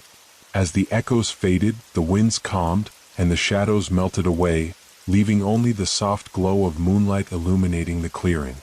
Alara collapsed to her knees, breathless but triumphant. Her friends surrounded her, their expressions a mixture of disbelief and exhilaration. "We did it," Lila exclaimed, her voice ringing with joy. "We actually did it." Alara felt tears of relief and happiness prickling at her eyes as she looked at each of her friends. "Yes, but we must remain vigilant. This darkness will not rest. It will only regroup and come for us again. We need to prepare for the next battle." Alaric stepped forward, a determined glint in his eyes. "Then we will train harder. We will strengthen our bonds and our magic. We will be ready." As they gathered their breath, Alara felt a new sense of purpose settling in her chest. The winds had guided her this far, and she knew they would continue to lead her on this journey. Together, they would protect their home and face whatever darkness lay ahead. In the days that followed, the village came alive with renewed energy. Training sessions became more intense, filled with laughter, encouragement, and determination. Alara worked tirelessly, honing her skills and helping others to connect with the winds. She taught them to listen to the whispers of the spirits, to draw strength from their unity, and to embrace the power of the elements. As the village prepared for future challenges, Alara often found herself standing at the edge of the forest, looking out into the distance. The winds had become her constant companions, always whispering secrets and stories of the past. But there was also an undercurrent of urgency, a reminder that darkness was still lurking just beyond their reach.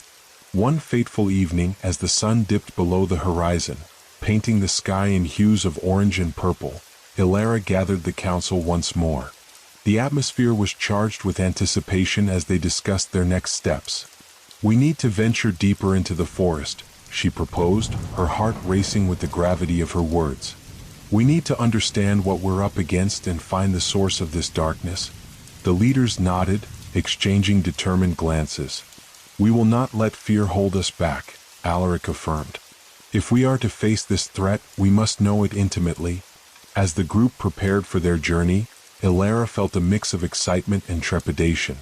She understood the importance of their mission, but a part of her longed for the safety of the village, for the simple joys of life without the looming threat of darkness.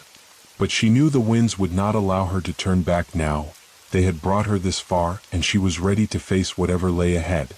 With the moon as their guide, Ilara and the council ventured into the depths of the forest, the path winding and uncertain. The air crackled with energy, and the shadows danced playfully around them, almost as if teasing their courage. But Ilara held her head high, drawing strength from her friends and the spirits of the wind. As they pressed onward, the forest thickened, the trees towering overhead like ancient sentinels. The whispers of the wind grew louder, guiding them deeper into the heart of the woods. Each step was a step into the unknown, a challenge that beckoned them forward. Suddenly, the winds shifted, turning icy as a chilling silence enveloped them. Ilara's heart raced as she felt a familiar darkness creeping back. "Something's wrong," she whispered, sensing the tension in the air. The forest seemed to hold its breath, anticipating the danger that lurked ahead. "Stay close," Lila murmured, her voice steady despite the unease that hung in the air. "We will face this together." As they rounded a bend, the trees parted to reveal a clearing bathed in eerie moonlight.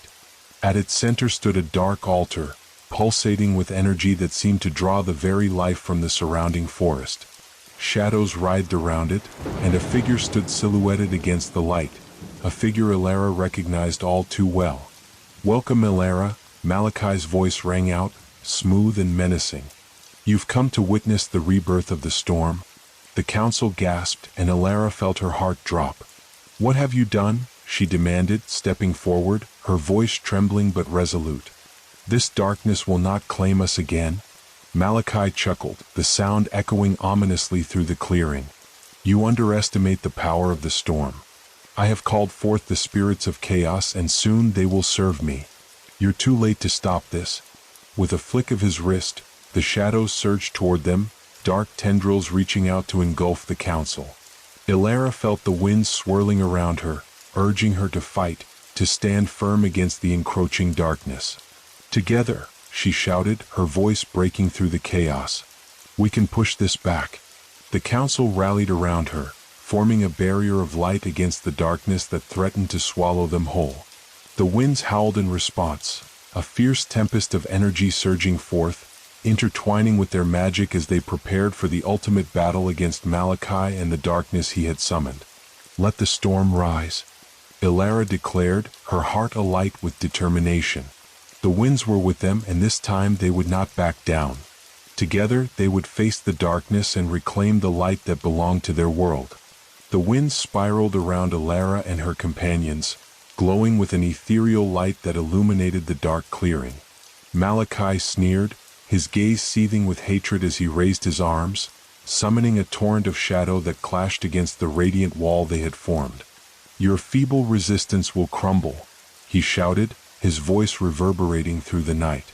Ilara tightened her grip on the winds, her heart beating like a drum as she drew from the strength of her allies and the spirits around her. "Malachi, you underestimate us," she called out. "This isn't just my fight, it's the fight of every spirit, every village, every element." Her words rippled through the council, igniting their resolve. Alaric, Lila, and the others poured their energy into the wind, their combined magic creating a shield that pushed Malachi's shadows back. The spirits of the wind twirled around them, lending their strength as they resisted the onslaught. Malachi's expression twisted into one of rage as he felt his power wavering. "Fools," he hissed, his hands crackling with dark energy. With a roar, he unleashed another wave of shadows, this one darker and more potent, pushing against their barrier with relentless force. Ilara gritted her teeth, feeling the weight of the shadows pressing down on her. Her strength was waning, and she sensed the exhaustion in her friends. The wind spirits around her began to falter, their ethereal forms flickering under the strain. But just as doubt began to creep in, a voice echoed in her mind, a soft, familiar whisper carried by the winds. It was the spirit of the ancient wind, the same one that had guided her through her journey. "Elara," it murmured, "you are not alone. Draw upon the bond you have created and trust in the winds." Taking a deep breath, Elara closed her eyes and focused inward. She let go of her fear, her doubts, and opened herself fully to the winds, allowing them to flow through her without resistance. She felt her heart intertwining with the essence of the wind, and in that moment she became one with it, a vessel for its boundless energy. The winds responded with a surge of power, swirling around her like a tempest. Her friends, sensing her newfound strength, followed her lead, opening themselves to the flow of magic. Together, they became a single, unified force, their energy blending seamlessly with the wind.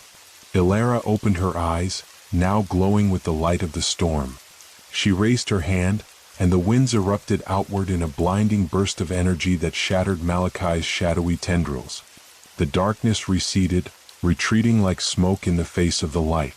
Malachi staggered back, his face a mask of fury and disbelief. This is impossible."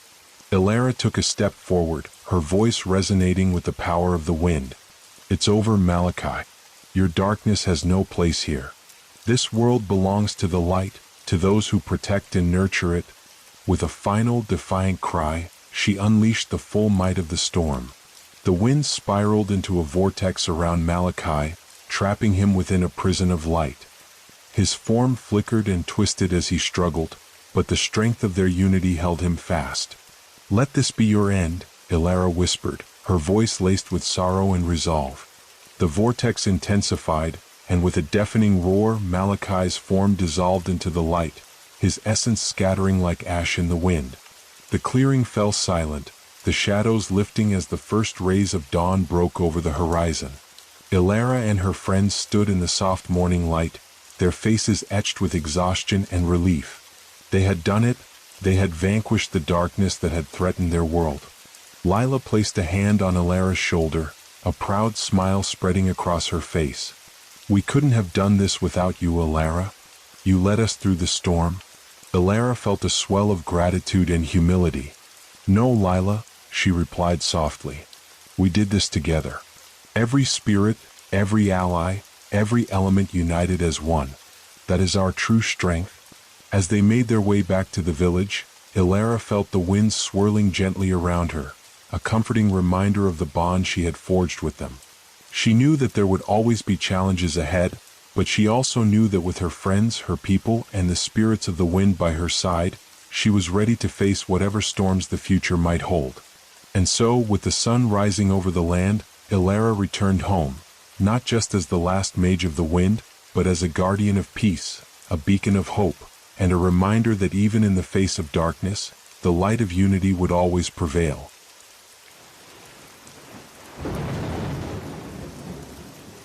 Dark keys. Have you ever wondered what's on the other side of a closed door?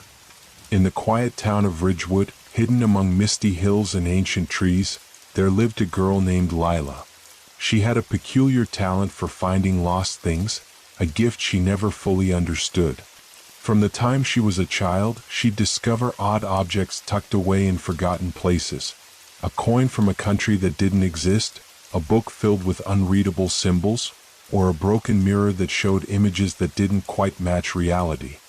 Her fingers seemed drawn to these lost things as if they whispered to her, calling her by name. But Lila's favorite discovery was an old iron key she found on her 10th birthday. It was small and rusted, cold in her hand even on the sunniest of days. No one knew where it came from or which door it might open. Yet, from that moment, Lila felt a strange connection to it, as if it held secrets of worlds she couldn't yet see. Years passed, and the town remained as sleepy as ever, a place where nothing extraordinary ever seemed to happen. But Lila felt the restlessness growing in her, a yearning to uncover mysteries she sensed but could never quite grasp. Her key, that curious little piece of iron, never left her side. Then, on the eve of her 16th birthday, Lila found a letter slipped under her door. It bore no address, no stamp, only her name written in elegant handwriting. Inside, a single line read, "The world is full of doors, Lila. Some are better left closed." With a shiver, she glanced at her key, wondering if it had just gotten colder in her hand. The letter lingered in her mind, its cryptic message unsettling yet oddly familiar, as if it were meant just for her. She tucked it away in her drawer, next to the iron key, which seemed to almost hum with a quiet intensity that night. Sleep evaded her, and her dreams, when they did come, were shadowed by dark hallways and distant voices, calling her name from places she couldn't quite see. The next morning, a thick fog had settled over Ridgewood. Lila awoke to find the streets empty, the usual morning sounds strangely muffled. She dressed quickly, pocketing the key and the letter, and stepped outside. As she walked, she noticed something peculiar, an unfamiliar alleyway nestled between two buildings that had always been solid walls. The alley led to a tall, narrow door with iron hinges that gleamed despite the rust eating away at its edges. Lila's heart raced. She knew this door had never been there before. She looked around, expecting someone to appear, to assure her that she wasn't imagining things. But the street was deserted, silent in the morning fog. Taking a deep breath, she reached into her pocket and touched the cool iron key, feeling a tingling sensation run up her arm. The key seemed to guide her, pulling her hand forward until it found the lock. It slid in easily, as though it had been waiting for this moment, for her. For a heartbeat, Lila hesitated. The letter's words echoed in her mind. Some doors were better left closed. But the pull was stronger than her fear. With a twist, the lock clicked and the door swung open, revealing darkness beyond. Steeling herself, Lila took a single step forward. The air felt different on the other side, heavy with a strange scent of earth and age, as if untouched by time. She took another step, feeling the warmth of the key in her hand. And then, with a soft whisper, the door swung shut behind her, sealing her in the unknown. For a moment, there was only silence and darkness. Lila's eyes strained to adjust, but the shadows clung to her, deep and unyielding. She reached out instinctively, her fingers brushing against rough stone walls that felt damp and cold. The air was thick and ancient, filled with the scent of moss and something metallic, like rust or perhaps blood. A faint light flickered in the distance, casting a dim glow that barely illuminated the path ahead. Lila's heart hammered in her chest as she took careful steps forward, feeling her way along the wall. The silence was so profound that her own breathing sounded loud, echoing softly against the narrow walls.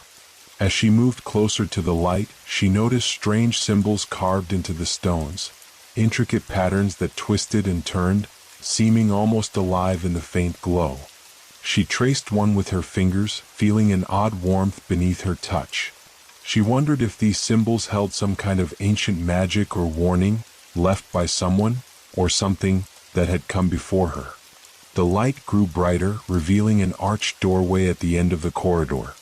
Beyond it, she could make out the outlines of a vast room filled with the shadows of tall, imposing structures that stretched toward a high, unseen ceiling. Lila hesitated, her instincts urging her to turn back, to find the door she'd come through and leave this place.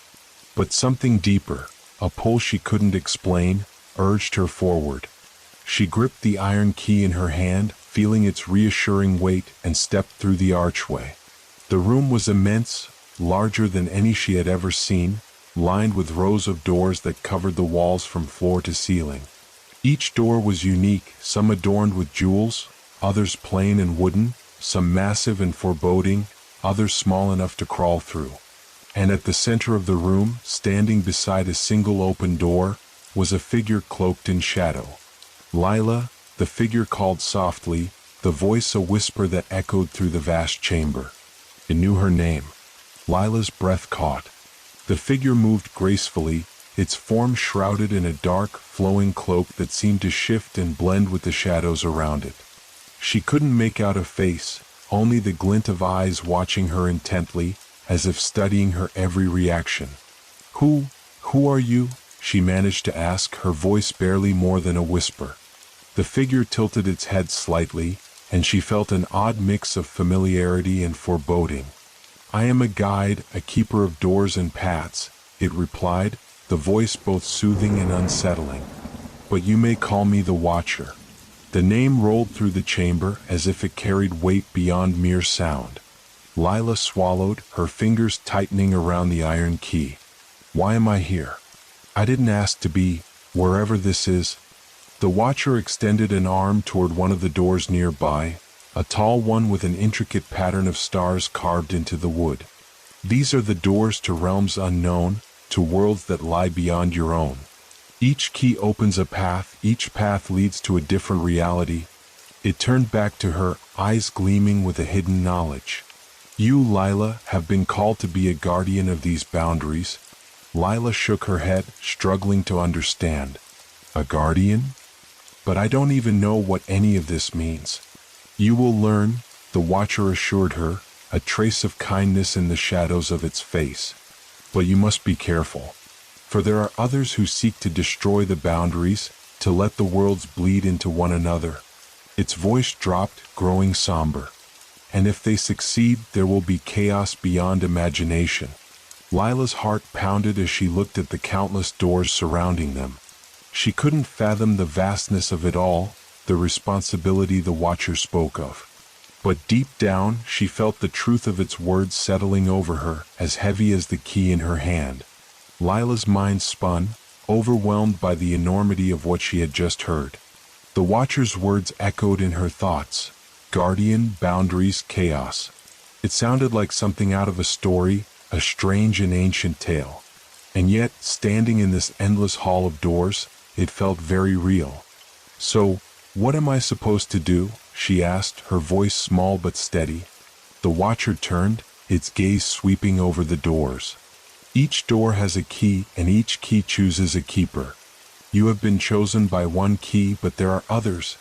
Its hand swept through the air, and a glimmer of light flickered along the walls as if some of the doors were responding to its gesture. "Your task is to guard the key, to protect it from those who would use it to breach the borders between worlds." Lila's hand tightened around her own key, its cold surface grounding her.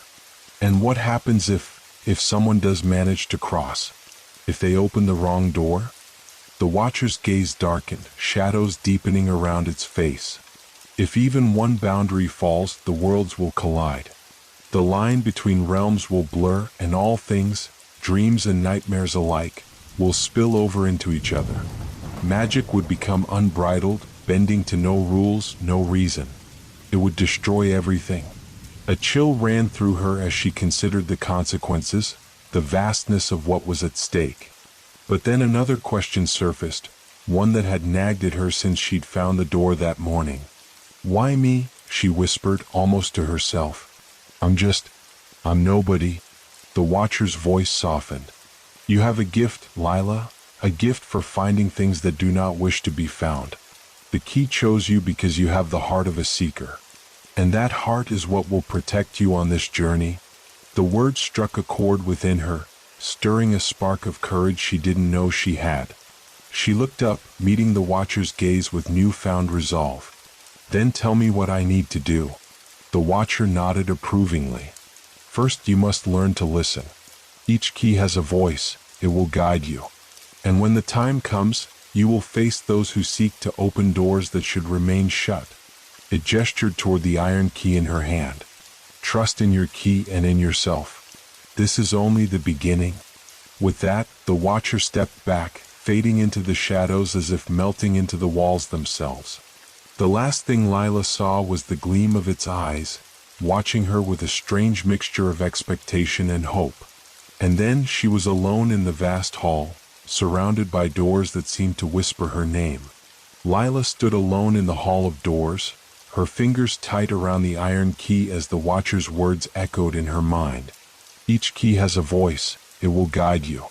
But as she gazed around the room, each door heavy with its own mystery, she had no idea where to begin.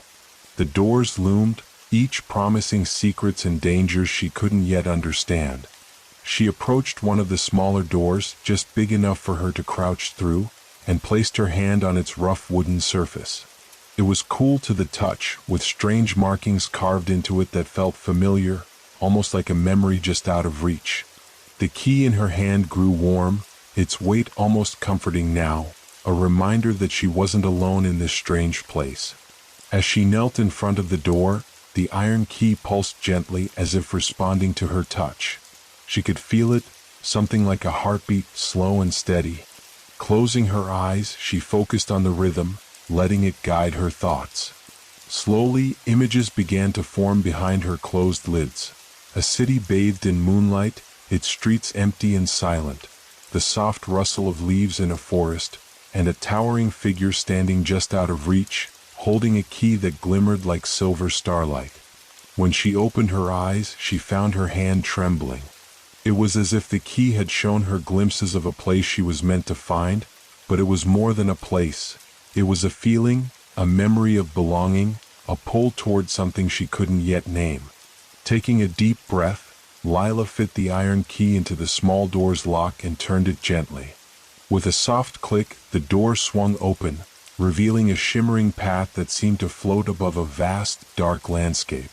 The air was cool, tinged with the scent of wet earth and something sweet, like night-blooming flowers. Lila stepped onto the path, feeling a sense of wonder and fear all at once. She felt as though she were walking between worlds, her heart racing as she ventured deeper into the unknown. The path stretched onward, fading into a soft, silvery glow that called to her like a distant melody. But as she walked, she sensed movement in the shadows beyond the path, something watching her from the edges of the darkness. Lila kept her eyes forward, trying to ignore the prickling sensation of being watched. The shadows beyond the path seemed alive, shifting and swirling, but they never quite came close enough for her to make out their shapes. Her fingers tightened around the iron key, its warmth a reassuring presence. The path wound gently downward, each step drawing her deeper into the silvery glow that lay ahead. The faint song that had lured her forward grew clearer, a soft, mournful melody that seemed to rise and fall like waves on an unseen shore. It was beautiful, and yet it held an undercurrent of sorrow that sent a shiver through her. As she rounded a bend, she came upon a figure seated on a stone bench at the side of the path. The figure was cloaked in white, its head bowed as if lost in thought. At the sound of her footsteps, it looked up, revealing a face both haunting and familiar. The figure's skin was pale as moonlight, its eyes an intense silver that seemed to look right through her. Lila, it spoke, its voice soft yet piercing, like a whisper in a quiet room. "I have been waiting." Lila felt a chill wash over her. How do you know my name?" she stammered, her heart pounding. The figure smiled, a sad, knowing smile. "I know the name of every keeper who has ever walked this path. And I know why you are here, though you may not yet understand it yourself." Lila's mind raced. "Are you, like the Watcher?" The figure shook its head slowly. "No. I am a keeper of memories, a guardian of what has been and what will be. I am here to give you a choice." It gestured to a small, ornate chest beside the bench, its surface covered in intricate carvings of stars and moons. "What kind of choice?" Lila asked, her curiosity mingling with fear. The keeper of memories extended a pale hand toward the chest. "Inside is a piece of your past, a memory you once lost. If you choose to open it, you may find answers to the questions that linger in your heart. But remember, some memories are better left forgotten." Lila hesitated, the weight of the iron key heavy in her pocket. The thought of a lost memory was both thrilling and terrifying. She felt as though she were standing on the edge of a precipice, with no way of knowing what lay below. But the pull of knowing, of uncovering something hidden deep within herself, was stronger than her fear. She reached out, her hand trembling as it hovered over the chest's lid. The ornate chest was cool beneath her fingers, its carvings smooth yet ancient, as if it had witnessed centuries of secrets and sorrows. Lila's heart hammered as she lifted the lid, bracing herself for whatever memory might emerge. Inside, nestled among dark velvet, lay a small shard of glass, no larger than a coin. Its surface shimmered faintly as if it held starlight within. Tentatively, she picked it up, feeling a sudden warmth spread through her hand. The moment her skin touched the glass, the world around her shifted. The silvery path, the keeper of memories, even the strange landscape beyond, all dissolved, melting into a vision. She was standing in a quiet forest, the trees tall and ancient, their branches thick with leaves that glowed softly in the moonlight. A younger version of herself, no older than 10, wandered through the trees, her gaze fixed on something just ahead. Lila watched as her younger self crouched down, brushing leaves away from the forest floor to reveal something buried, a small, intricately carved box. Young Lila opened the box, her face lighting up with wonder. Inside was a key that looked exactly like the one she now held in her hand. She picked it up, and for a moment she was filled with a joy so pure it was almost painful. But then shadows crept in around her. The trees seemed to grow darker, the air colder. She clutched the key to her chest, her face tightening with fear as whispers filled the air, words she couldn't understand. In the vision, young Lila glanced around as if sensing something approaching, and then she buried the box quickly, her movements frantic. She looked over her shoulder one last time before running back through the trees, leaving the box and the key behind. The memory faded, and Lila found herself once again on the silvery path, the keeper of memories watching her with a solemn expression. "You found the key long ago," the keeper murmured, "but you were not ready to keep it. You buried it, hoping to leave the memory behind. But the key did not forget you, Lila. It waited until you were ready, until the world called you back to it." Lila stared down at the shard of glass, her mind reeling. She had always felt a strange connection to the key, but now she understood why. It had been hers once before, a piece of herself she had left behind. Lila clutched the shard tightly, feeling the weight of the past settle into her heart. She looked up at the keeper of memories, her voice soft but steady. "Why did I bury it? Why did I leave the key behind?" The keeper's eyes gleamed with a sorrowful understanding. "The choice to forget was yours. You were young, and you sensed the burden the key carried, the power it held over boundaries not meant to be crossed. The key drew darkness as much as light, and you, a child, sensed the danger that lurked within its magic." The words settled heavily on her. A child's instinct to protect herself, to escape the unknown. She had thought she was simply curious, but she had felt something far deeper, something that had frightened her enough to bury it. She opened her hand, looking down at the shard of glass that glinted faintly with the memory's last traces.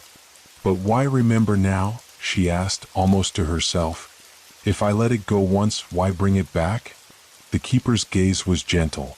"Because now, Lila, you are stronger. The boundary you protect is in danger, and you need the truth of who you are, and what you once chose, to guide you. Only with memory can you understand your path forward." The silvery path shimmered slightly as if in agreement, and Lila felt a strange sense of acceptance bloom within her.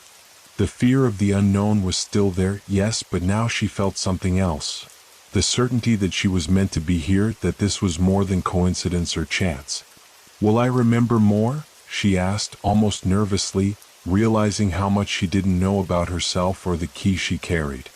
"Only what you need," the keeper replied. "The journey you're on will unfold memories as you face the trials ahead. They will guide you when you most need them. But remember, Lila," the keeper added, voice grave, "there are forces who would use your memories against you. Trust yourself and no one else." The warning struck her like a chill wind, and the keeper's form began to fade, dissolving like mist in the dawn. As the last wisps of its presence drifted away, she was once again alone on the path, the shard of glass cool in her hand. Lila stood alone, the silence thick around her, pressing down with an eerie stillness. The shard of glass in her hand glimmered faintly before fading, leaving only a lingering sense of warmth. The path stretched onward, leading into darkness, its silvery light gradually dimming. She took a deep breath and began walking again, feeling the weight of her memories, new and old, settle into place within her. As she continued, the darkness around her seemed to thicken, and the path became narrower. The whispers she had sensed earlier returned, soft and indistinct, as if they were words spoken just beyond her reach. Each step she took seemed to stir something within the shadows, an invisible presence that lingered just beyond the edges of the path.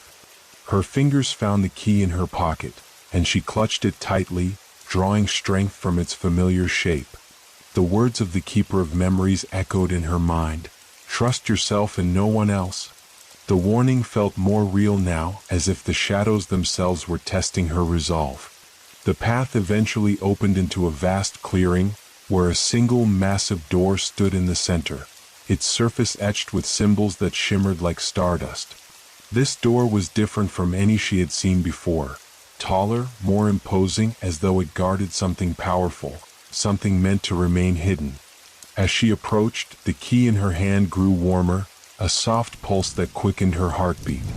She knew instinctively that this door was connected to her journey, perhaps even to her very purpose as a guardian. But just as she reached out to touch it, a sudden rustling sounded from behind her. She spun around, her eyes scanning the clearing, her breath catching as a shadowy figure stepped forward from the edge of the path. It was cloaked in darkness, taller than her by half, its form shifting as if it were made of the very shadows it had emerged from. "Lila," it hissed, the voice low and cold, sending a shiver down her spine. "The key is not yours to keep." The figure's words echoed in the clearing, filled with an icy authority that seemed to challenge everything she'd been told. Lila's heart raced as she faced the shadowy figure, its form wavering like smoke caught in a gust of wind. Fear clutched at her, but the warmth of the iron key in her hand steadied her resolve. "What do you mean?" she demanded, trying to sound braver than she felt. The figure stepped closer, its features still obscured by shadows, but the glint of sharp, predatory eyes pierced through the darkness. "You are not the first to wield a key. Many have come before you, and they too believed they could control its power. But the key has a will of its own, and it chooses only those who truly understand its weight." Lila swallowed hard, trying to comprehend the figure's words. "I'm not here to control anything. I'm here to protect the boundaries, to keep them from falling. I was chosen for this." The figure let out a low, mocking laugh, the sound echoing through the clearing. "Chosen? Or deceived? The key leads you, but do you understand where it truly takes you? Each step you take binds you closer to its destiny. And that destiny is chaos." The shadows around the figure shifted restlessly, swirling like storm clouds. "I am here to help you see the truth. The doors you are so eager to open can lead to devastation. I have watched countless keepers fall to the allure of their keys, each one believing they could harness what they do not comprehend." "Who are you?" Lila demanded, pushing against the fear rising in her throat. "Why do you want to stop me?" "I am a guardian of the old ways," the figure replied, its voice a chilling whisper. "I was once like you, full of dreams and desires, but I learned the truth too late. I will not let another keeper fall into the same trap." With a sudden motion, it extended a hand toward her, revealing a shimmering black key unlike any she had ever seen. It pulsated with dark energy, a stark contrast to the warm glow of her own key. "Join me. Together we can unlock the true potential of the keys and bend their power to our will. No longer will we be mere guardians. We will be rulers of the boundaries." Lila's mind raced. The offer was enticing: power, control, the chance to shape destinies. But the warnings echoed in her head, the keeper's words replaying in her mind. "I won't join you," she said firmly, her voice steady despite the fear swirling within. "I will protect the boundaries no matter the cost." The shadowy figure's eyes narrowed, a flicker of anger crossing its features. "Then you will learn the hard way what it means to carry a key. You are naive, Lila. You think you can defy fate?" As the figure retreated into the darkness, Lila felt a wave of uncertainty wash over her. She knew she had made the right choice, but doubts began to creep in, whispering of the power she had just refused. The figure's words lingered like an unwanted shadow, and she felt the weight of her decision settling heavily on her shoulders. Determined to move forward, she turned back to the enormous door in the clearing, her heart pounding with a mix of fear and resolve. The key in her hand pulsed rhythmically, urging her to act. She approached the door, taking a deep breath as she prepared to face whatever lay beyond. Lila stood before the towering door, its surface gleaming faintly in the dim light of the clearing. The air was thick with anticipation, and the pulsating warmth of the iron key in her hand felt like a heartbeat, urging her on. She could still sense the shadows lingering at the edges of the clearing, but she had made her choice. There was no turning back. With a deep breath, she inserted the key into the lock. The moment the metal clicked into place, a surge of energy coursed through her, igniting a spark of determination. As she turned the key, the door creaked open, revealing a shimmering expanse beyond, a world painted in twilight hues, where the sky seemed to merge with the land in an endless dance of colors. Stepping through the doorway, Lila felt a rush of exhilaration mixed with trepidation. The landscape before her was alive with vibrant colors and strange sounds, an alien yet inviting world that pulsed with magic. She could see fields of luminescent flowers swaying gently, their petals glowing like stars, and in the distance, towering mountains kissed by the setting sun seemed to beckon her forward. But as she took her first steps into this new world, a chilling realization struck her. The shadows from the clearing had followed her. They lurked at the edge of her vision, flickering in and out of existence like phantoms, their whispers now clearer, swirling around her like an insistent wind.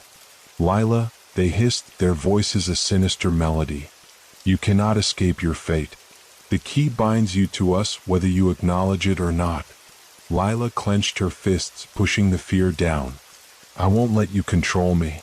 I have a purpose here." The shadows laughed, a cacophony of cold sounds that echoed through the twilight. "Purpose? You are just a pawn in a much larger game.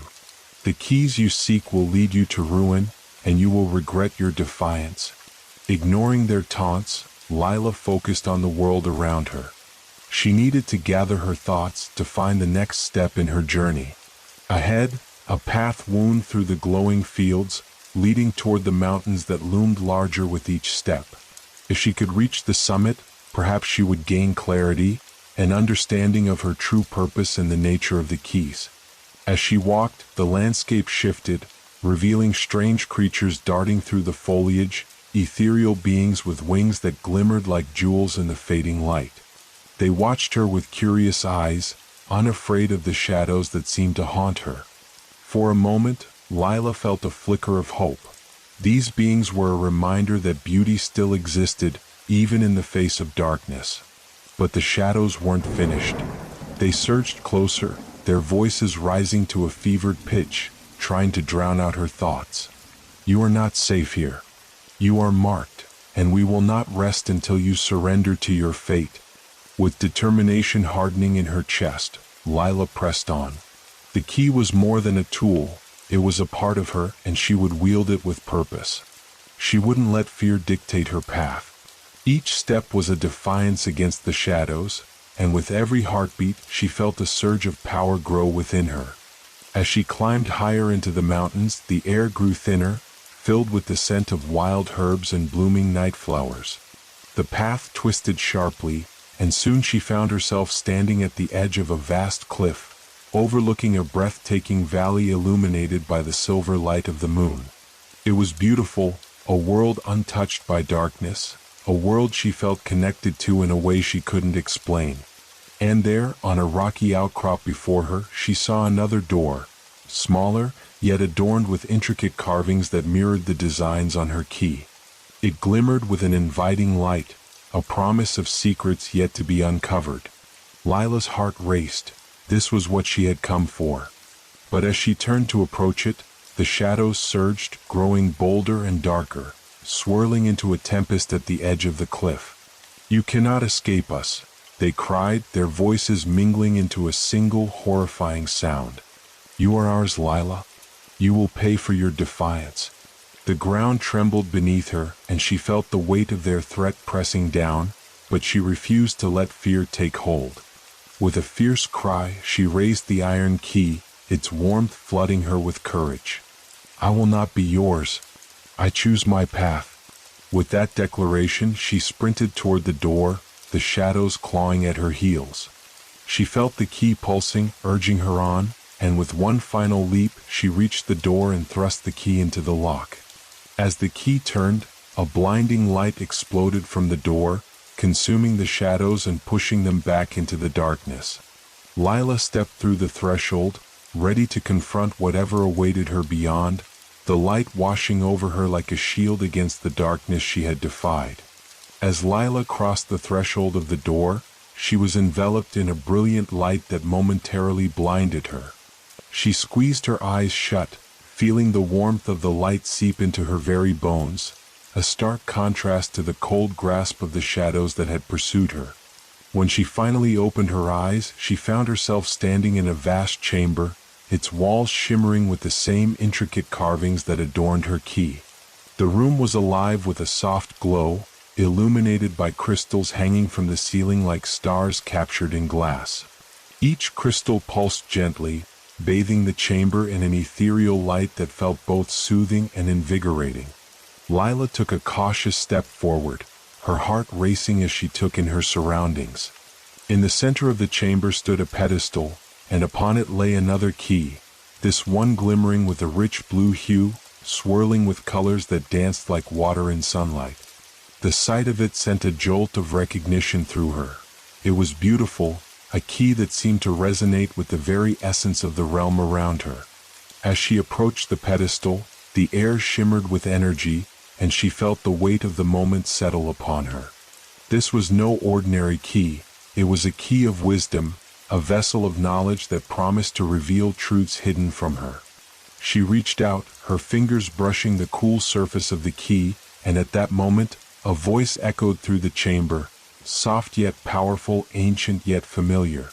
Lila, daughter of light and shadow, you have chosen the path of the keeper, it intoned, the sound reverberating through her.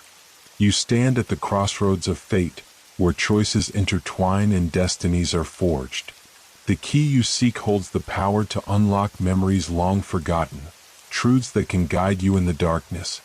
Her heart raced as the words settled over her like a warm cloak. She was more than a mere guardian. She was part of something much larger, a legacy that spanned realms and ages. What must I do? She asked, her voice steady despite the whirlwind of emotions within her. To wield the key, you must first confront your deepest fears, the voice instructed.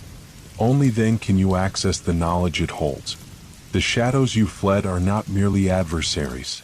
They are reflections of your doubts and insecurities. Face them, and you will discover your true strength. With a deep breath, Lila accepted the challenge. She felt the blue key in her hand, its energy resonating with her own. In that moment, she understood that the key wasn't just a weapon against the darkness. It was a tool for self-discovery. She turned to the chamber's entrance, feeling the shadows lingering just beyond the threshold, waiting for her to emerge. Are you ready? The voice asked gently, its tone encouraging. I am, she replied, determination hardening her resolve. She stepped back through the doorway, the light fading behind her as she entered the shadows once more. The valley was dark now, the moon hidden behind clouds that swirled ominously. The shadows that had pursued her gathered at the edge of the cliff, their forms twisting and writhing like smoke caught in a breeze. They seemed more tangible now, their presence a palpable weight pressing against her chest. Did you really think you could escape? One of them hissed, its voice a sinister whisper that made her skin crawl. You're still bound to us. You cannot outrun what you are. Lila felt a tremor of fear, but she remembered the warmth of the blue key still clutched in her hand. I am not afraid of you, she declared, her voice ringing out against the darkness. You are nothing but a reflection of my fears, and I will not let you control me any longer. As she spoke, the shadows recoiled, their forms flickering like candle flames. The power of her words resonated within her, a surge of courage that filled the air around her. With each word, she stepped closer, and the shadows writhed in protest. "Face us then," they shrieked, their voices a cacophony of despair.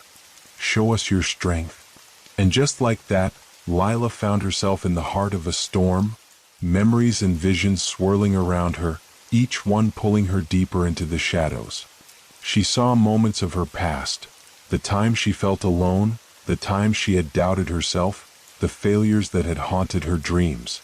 Each memory took the form of a shadowy figure, taunting her, reminding her of every moment she had felt weak or unworthy. "No," she cried out, raising the blue key high. "You are not my truth. You will not define me." With a fierce swing, she thrust the key into the darkness. The moment it made contact, a wave of energy surged forth, illuminating the shadows with a brilliant blue light. The figures recoiled, their forms dissolving in the light, revealing the essence of the fears they represented.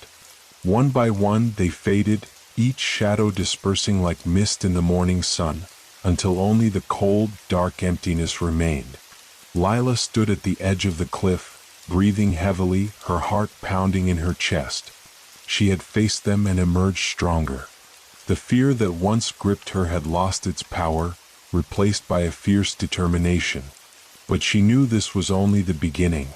The blue key pulsed in her hand, a reminder that there was still more to discover. She turned to look back at the valley bathed in moonlight, and with a renewed sense of purpose, she took her first step forward, ready to embrace the journey that lay ahead. The landscape around Lila shimmered under the moonlight as she stepped forward, the blue key still warm in her grasp. The remnants of the shadows had been banished, but she could feel the lingering echoes of their whispers, soft yet insistent. They had been defeated, but not without leaving their mark. With each step into the valley, she felt a sense of clarity washing over her, a newfound understanding of her journey. The vibrant flowers glowed softly as she passed, their colors deepening in response to her presence. She felt as if the land itself was welcoming her, acknowledging the courage she had summoned to face her fears. Ahead, the path widened, leading to a glimmering stream that meandered through the valley like a silver ribbon. The sound of water cascading over smooth stones filled the air, a soothing melody that calmed her racing heart. She knelt by the water's edge, the blue key reflecting in its surface, swirling with the colors of the stream. In that moment, the whispers of the shadows receded, replaced by the gentle voice of the stream. "You are stronger than you know, Keeper," it seemed to say. "Your journey has just begun. Embrace the power of the keys, but remember that knowledge without wisdom can lead to peril." Lila dipped her fingers into the cool water, the sensation refreshing and grounding. The stream pulsed with energy, filling her with a sense of connection to everything around her. She was part of this world, and it was part of her. With the blue key in her hand, she could unlock truths, not just about the keys and their powers, but about herself. As she stood, her resolve solidified. She would seek out the remaining keys, but she would do so with a clear mind and an open heart. The Keeper of Memories had warned her, and the shadows had shown her the cost of ignorance. There were lessons to learn, challenges to face, and truths to uncover. With renewed purpose, Lila continued along the path, her eyes scanning the landscape for any signs of the next key. The valley opened before her like a tapestry, each color vibrant and alive. Yet, she remained aware of the shadows lurking in the corners of her mind, always waiting for a moment of doubt to strike. As she ventured deeper into the valley, she came upon a clearing filled with ancient stone pillars, their surfaces etched with symbols that matched those on her key. The pillars stood like sentinels, guardians of the secrets held within. In the center of the clearing lay a circular stone slab, its surface shimmering with a silvery light. Lila approached the slab cautiously, her instincts telling her that this was no ordinary place. As she neared, the symbols on the pillars began to glow, pulsating in time with her heartbeat. She placed the blue key on the stone surface, and in an instant the air crackled with energy. "Welcome, Keeper," A voice echoed from the stone, resonating with authority. You have proven yourself worthy by facing the shadows. Now the second key awaits you, hidden within the depths of this sacred place. But know this, wisdom is a double-edged sword. Are you prepared to embrace both its light and its darkness? Lila's heart raced, the weight of the question pressing upon her. She was ready to seek the second key, but she understood that knowledge came with responsibility. I am prepared, she replied firmly, her voice steady. I will embrace whatever it takes to protect the boundaries. The stone slab began to hum softly, and the symbols glowed brighter, illuminating the clearing with an ethereal light. As the energy swirled around her, Lila felt a pull, as if the very essence of the valley was guiding her toward the next step in her journey. Suddenly, the ground beneath her shifted, and a spiral staircase emerged from the earth, descending into the depths below. Lila glanced back at the glowing pillars, feeling the weight of their gaze upon her. This was it. She would go deeper, confront whatever awaited her, and discover the next key that could either save or doom her. Taking a deep breath, she stepped onto the staircase, each step echoing softly in the silence. The air grew cooler, the light from the surface fading until it was replaced by a soft, bioluminescent glow emanating from the walls.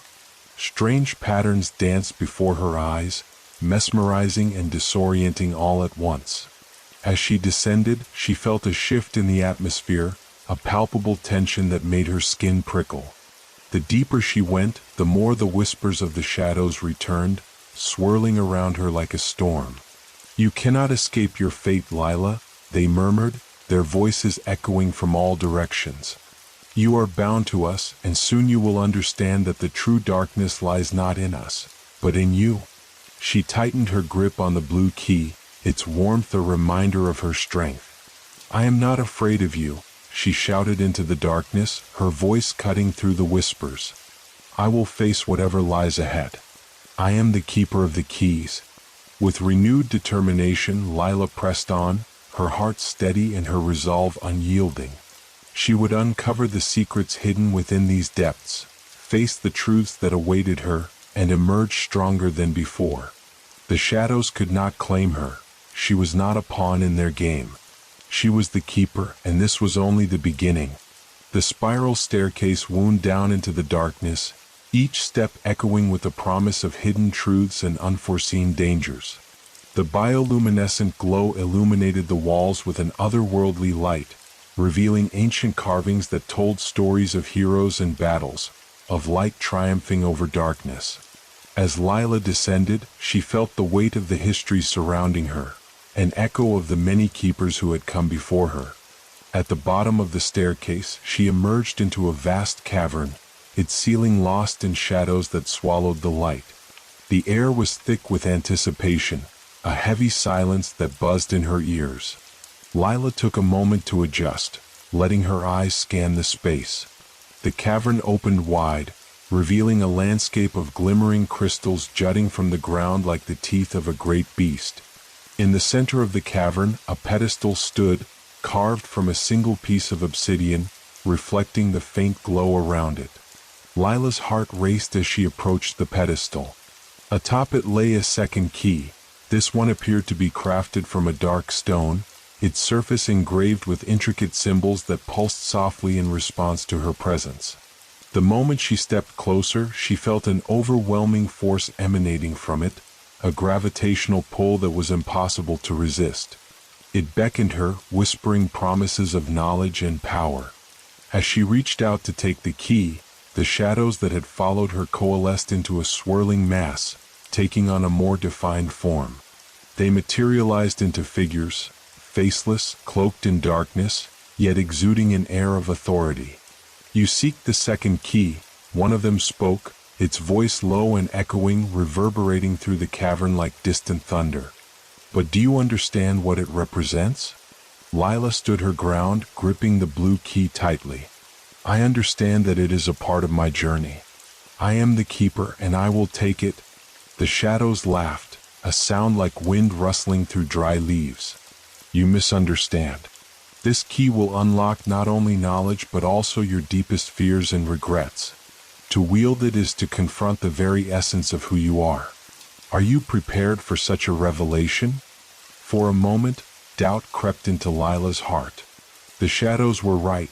She had faced her fears before, but the idea of unlocking something so profound filled her with trepidation. But she took a deep breath, remembering the courage she had summoned in the valley. I am prepared. I won't turn away from my past. I will face it. With those words, the shadows seemed to retreat, their forms flickering as if caught in a breeze. Then take the key, Keeper. Embrace the darkness within you, and you may find the strength to forge your own destiny. Lila reached forward, her fingers brushing the dark key's cool surface.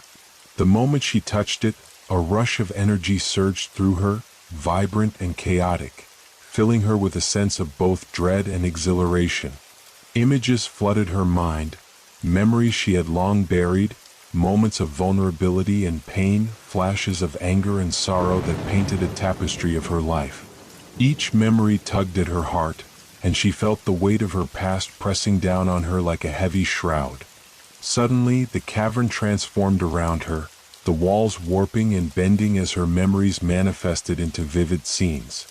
She saw herself as a child, lost and alone in a crowded room, the laughter of others ringing hollow in her ears.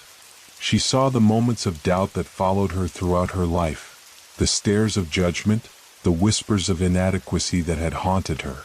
The shadows flickered at the edges of these memories, laughing, reminding her of every failure and fear she had ever faced. See what you are, Keeper, they hissed. You are nothing without us. You are defined by your darkness. Lila felt a surge of panic, but she remembered the warmth of the blue key, the courage she had mustered in the face of fear. No, she shouted, her voice echoing in the cavern. These moments do not define me. They are a part of my journey, but they do not hold power over me. With that declaration, she gripped the dark key tighter, its energy pulsing in rhythm with her heart. As she did, the shadows recoiled, their laughter fading into whispers. She focused on the memories, embracing each one, acknowledging the pain and sorrow, the strength that had emerged from those experiences. As she confronted the darkness, a light began to glow from within her, a brilliant radiance that pushed back the shadows, illuminating the cavern with a fierce brilliance. The memories swirled around her, transforming from sources of fear into lessons of resilience, each one a testament to her growth.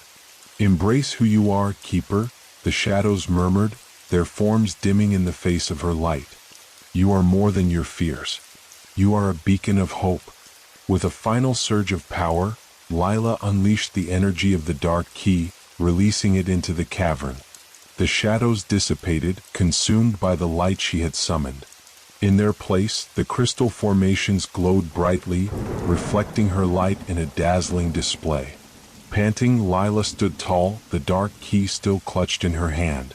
She had faced the depths of her soul and emerged victorious.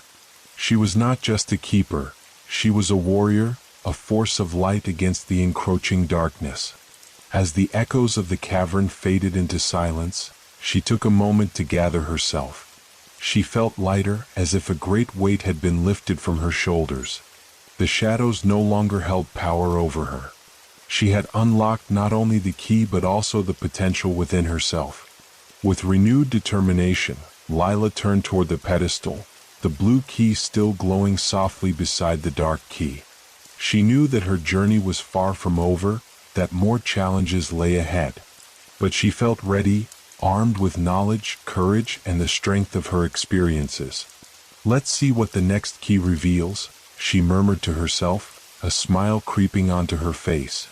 She stepped back onto the path leading out of the cavern, each footfall echoing with purpose. The next phase of her journey awaited, and she was prepared to face whatever came next, determined to uncover the secrets that would save her worlds. Lila emerged from the cavern, blinking against the bright light that flooded her vision. The transition from the cool darkness to the warmth of the sun was disorienting, but the memories of her journey lingered in her mind. Lessons learned, fears faced, and a new determination forged in the crucible of her experiences. She now possessed two keys, symbols of her resilience and her readiness to face the mysteries ahead. The valley stretched before her, bathed in golden sunlight. Lila took a moment to breathe in the crisp air, letting the vibrant colors of the flowers and the rustling leaves ground her. She felt invigorated, her senses heightened. The burdens of her past no longer weighed her down. They had transformed into stepping stones, guiding her on this path. With purpose, she set off through the valley, the blue and dark keys hanging at her belt.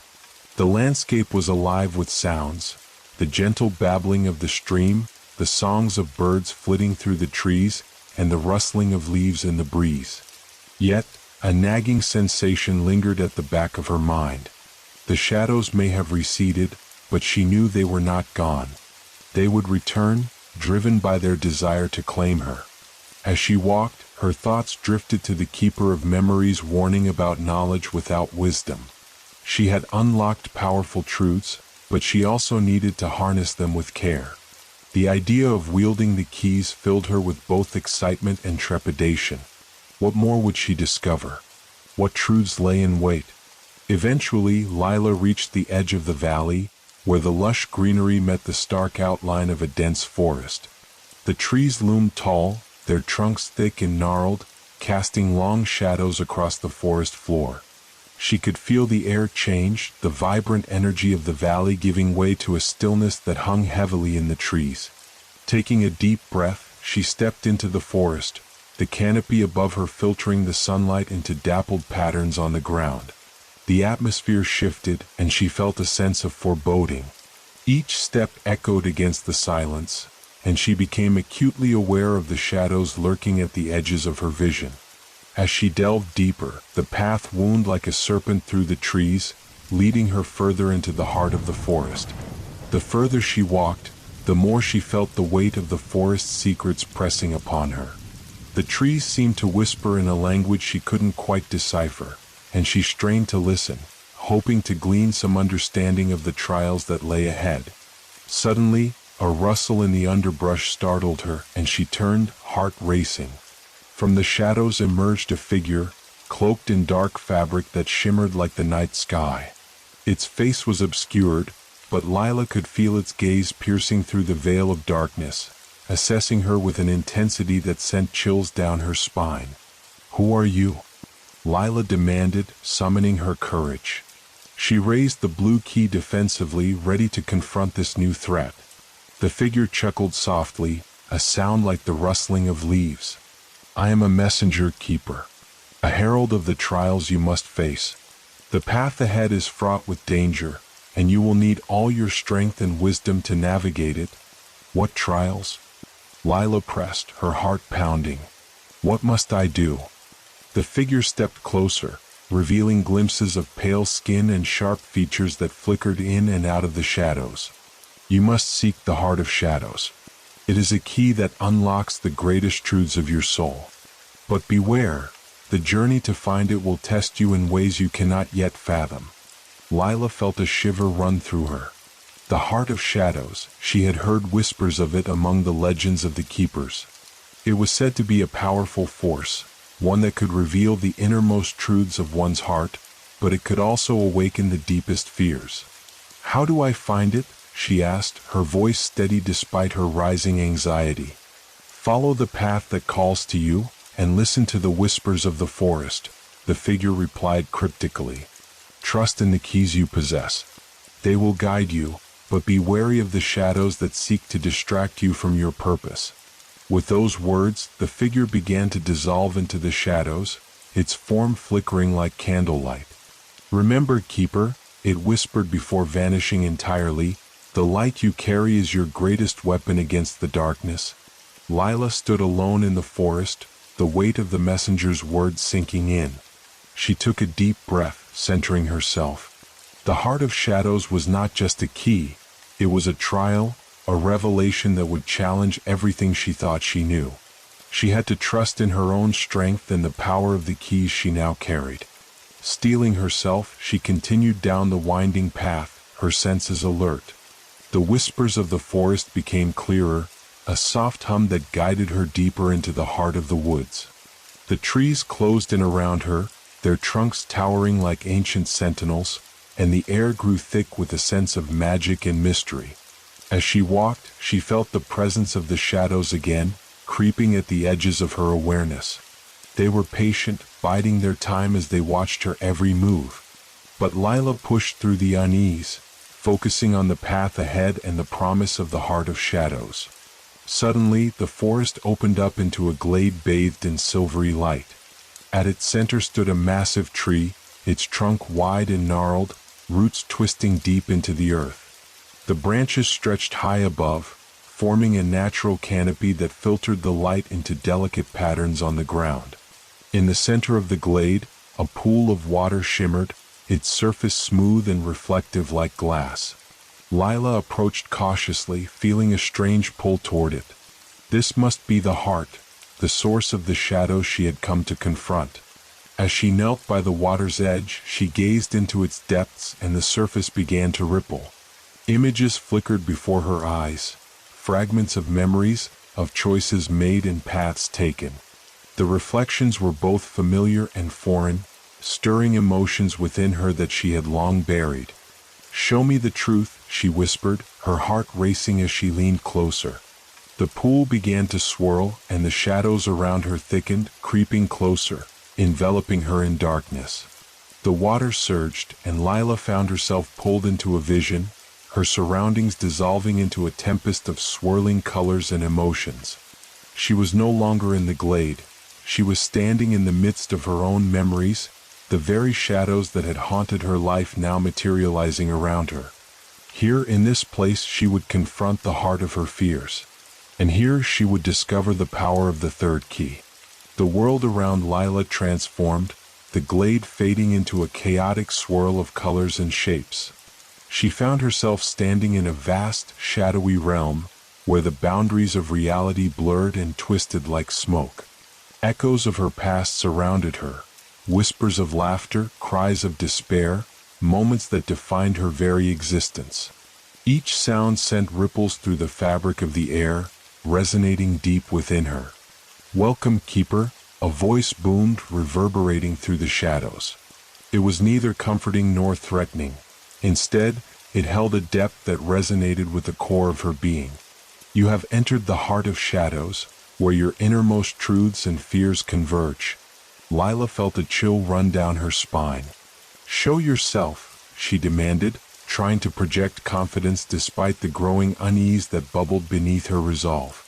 From the swirling darkness, a figure emerged, a reflection of herself, but twisted and distorted. This version wore shadows like a cloak, its eyes dark voids that seemed to absorb light rather than reflect it. "You think you know who you are," it said, its voice a mocking echo of her own. "But do you truly understand the weight of your choices?" Lila took a step back, fear clawing at her throat. "What do you mean?" "I've faced my past. I know my mistakes and regrets." The shadow laughed, a sound that reverberated around her, unsettling and cold. "But do you embrace them? Do you see the power in your flaws? You hide from your truth just as you hide from the shadows." Lila clenched her fists, fighting against the rising tide of despair. "I won't let you manipulate me. I'm not afraid of my past. I am the Keeper." "Are you?" the shadow taunted. "Look closer. What do you see?" With a wave of its hand, the shadow conjured images from her memories, moments of failure, sorrow, and fear that paraded before her eyes. She saw the day she lost her father, the heaviness in her chest as she had stood at his grave, grief washing over her like a tidal wave. She saw the disappointment in her mother's eyes, the weight of expectations that had felt suffocating. She saw the moments when she had let others down and felt the sting of isolation that came from her mistakes. The visions spiraled around her, each one a reminder of her vulnerability, each one a thread in the tapestry of her life that was marred by shadow. "Do you see now?" the shadow sneered. "You are defined by these moments. They are the very essence of who you are." "No," Lila shouted, desperation igniting a spark within her. "I am not just my past. I am more than my fears. But as she spoke those words, doubt crept in. The images began to shift and blend, revealing a different truth. She saw herself retreating from challenges, avoiding confrontation, and letting opportunities slip away out of fear. What about the times you chose to run away? The shadow pressed, its voice slithering through her mind. What about the moments you wished you could forget? As the shadow continued its assault, Lila felt the ground beneath her tremble, the shadows tightening their grip. You are weak, Keeper. Embrace it. Accept that you are defined by your darkness. In that moment of despair, something stirred deep within her. The blue and dark keys at her belt began to glow softly, resonating with her inner turmoil. Lila remembered the strength she had harnessed when she had confronted her fears in the cavern. With renewed determination, she lifted her head high and faced the shadowy figure. I will not be defined by fear, she declared, her voice ringing out with clarity. I am shaped by my choices, both good and bad. My past is a part of me, but it does not control me. I choose to learn from it, to grow stronger. The shadow faltered, its form wavering as her words pierced through the darkness. Lila took a step forward, feeling the warmth of the keys at her side. I embrace my flaws and my strengths. I am a keeper of worlds, and I will not let you bind me with my fears. The power of her declaration surged through her, the light from her keys amplifying her resolve. With each word, she felt the shadows begin to unravel, their grip loosening as the darkness recoiled from her newfound strength. As the shadows faded, the landscape shifted, the chaotic realm dissolving into a serene space filled with light. Lila found herself standing before a massive mirror, its surface shimmering with a silvery glow. In the reflection, she saw not just her physical form, but the essence of who she was. Both the light and the darkness, the fears and the courage intertwined. Look closer, Keeper, a voice whispered, softer now, almost gentle. What do you see? Lila gazed into the mirror, her heart racing. In the reflection, she saw her struggles, but she also saw the triumphs. The moments of kindness, the times she had fought for what was right, and the strength she had shown in the face of adversity. She realized that her past did not define her. It shaped her into the person she was becoming. I see myself, she whispered, tears welling in her eyes. I see my journey. With that realization, the mirror rippled, and the image transformed, revealing a third key glowing brightly at the center. Its design was unlike the others, a radiant ethereal shape that pulsed with a rhythm that felt like the beating of her own heart. Take the heart of shadows, the voice urged, now filled with warmth. Embrace the entirety of who you are. Lila reached out, her hand trembling as she grasped the key. The moment her fingers made contact, a rush of energy coursed through her. She felt a connection to the universe, a realization that she was part of something far greater than herself. The shadows that had haunted her began to fade into mere echoes, replaced by the light of understanding and acceptance. As she held the heart of shadows, she knew she had unlocked not only a powerful key but also a profound truth within herself. She was a keeper of light and dark, a weaver of her own destiny, and the journey ahead would demand all the strength she had discovered. With a heart full of resolve, Lila stepped back from the mirror, her spirit invigorated. She had faced her fears and emerged stronger, ready to confront whatever challenges lay ahead. The shadows may have sought to consume her, but she had found a light within, an indomitable force that would guide her through the darkness. As she turned to leave this ethereal realm, the glade awaited her return, ready to lead her on the next part of her journey. With the three keys now at her side, Lila felt empowered, her spirit unyielding against the forces that would challenge her. It was time to uncover the true purpose of her quest, to unite her worlds, and to ensure that the shadows would never claim dominion over the light. With a determined heart, she stepped forward into the light, prepared to face the next trial that awaited her on the path of destiny. Lila emerged from the ethereal realm, back into the glade bathed in silvery light. The heart of shadows gleamed in her hand, its surface smooth and cool against her palm. With each heartbeat, she felt a connection to the key, a reminder of the journey she had undertaken and the truths she had uncovered. As she took a moment to gather her thoughts, the forest felt alive around her, a gentle rustle in the leaves and the soft chirping of birds creating a symphony of nature. The shadows that had once loomed over her now seemed to retreat, their presence diminished by her newfound strength and understanding. But as she turned to leave the glade, a voice echoed from the depths of the forest, resonating with urgency.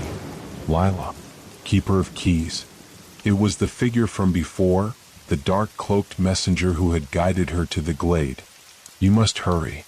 The shadows gather once more, and time is of the essence." What's happening?" Lila asked, her heart racing at the thought of the darkness returning. "The organization that seeks to obliterate the boundaries between worlds is growing bolder. They have learned of your quest and will stop at nothing to claim the keys you possess. The Heart of Shadows has made you a target," the figure warned, its tone serious. Lila's stomach dropped at the revelation. "But I thought I could use the keys to protect the realms." "And you can," the messenger assured her, stepping closer, its dark cloak swirling like mist. "But you must also learn to wield their power wisely. They will amplify your abilities, but they will also draw attention from those who desire their strength for sinister purposes." Lila clenched her fists around the keys. "I can't let that happen. I have to stop them. What do I need to do?" "First, you must gather the remaining keys before they do," the messenger replied. "Each key holds the power to enhance your skills, to protect you from the darkness. The next key lies within the Obsidian Citadel, a stronghold of the Shadow Organization. It is heavily guarded, but it is also where you will find your next ally, one who knows the secrets of the organization." Lila nodded, determination surging within her. "Then I'll go to the Obsidian Citadel. I will not let them take what is rightfully mine." "Remember, Keeper, the shadows will test you," the messenger cautioned. "You will face choices that will challenge your resolve. Stay true to your purpose and trust in your instincts. The path will not be easy, but you have the keys to navigate the darkness." With those parting words, the figure melted back into the shadows, leaving Lila alone in the glade once more. She took a moment to center herself, feeling the warmth of the Heart of Shadows pulsing at her side.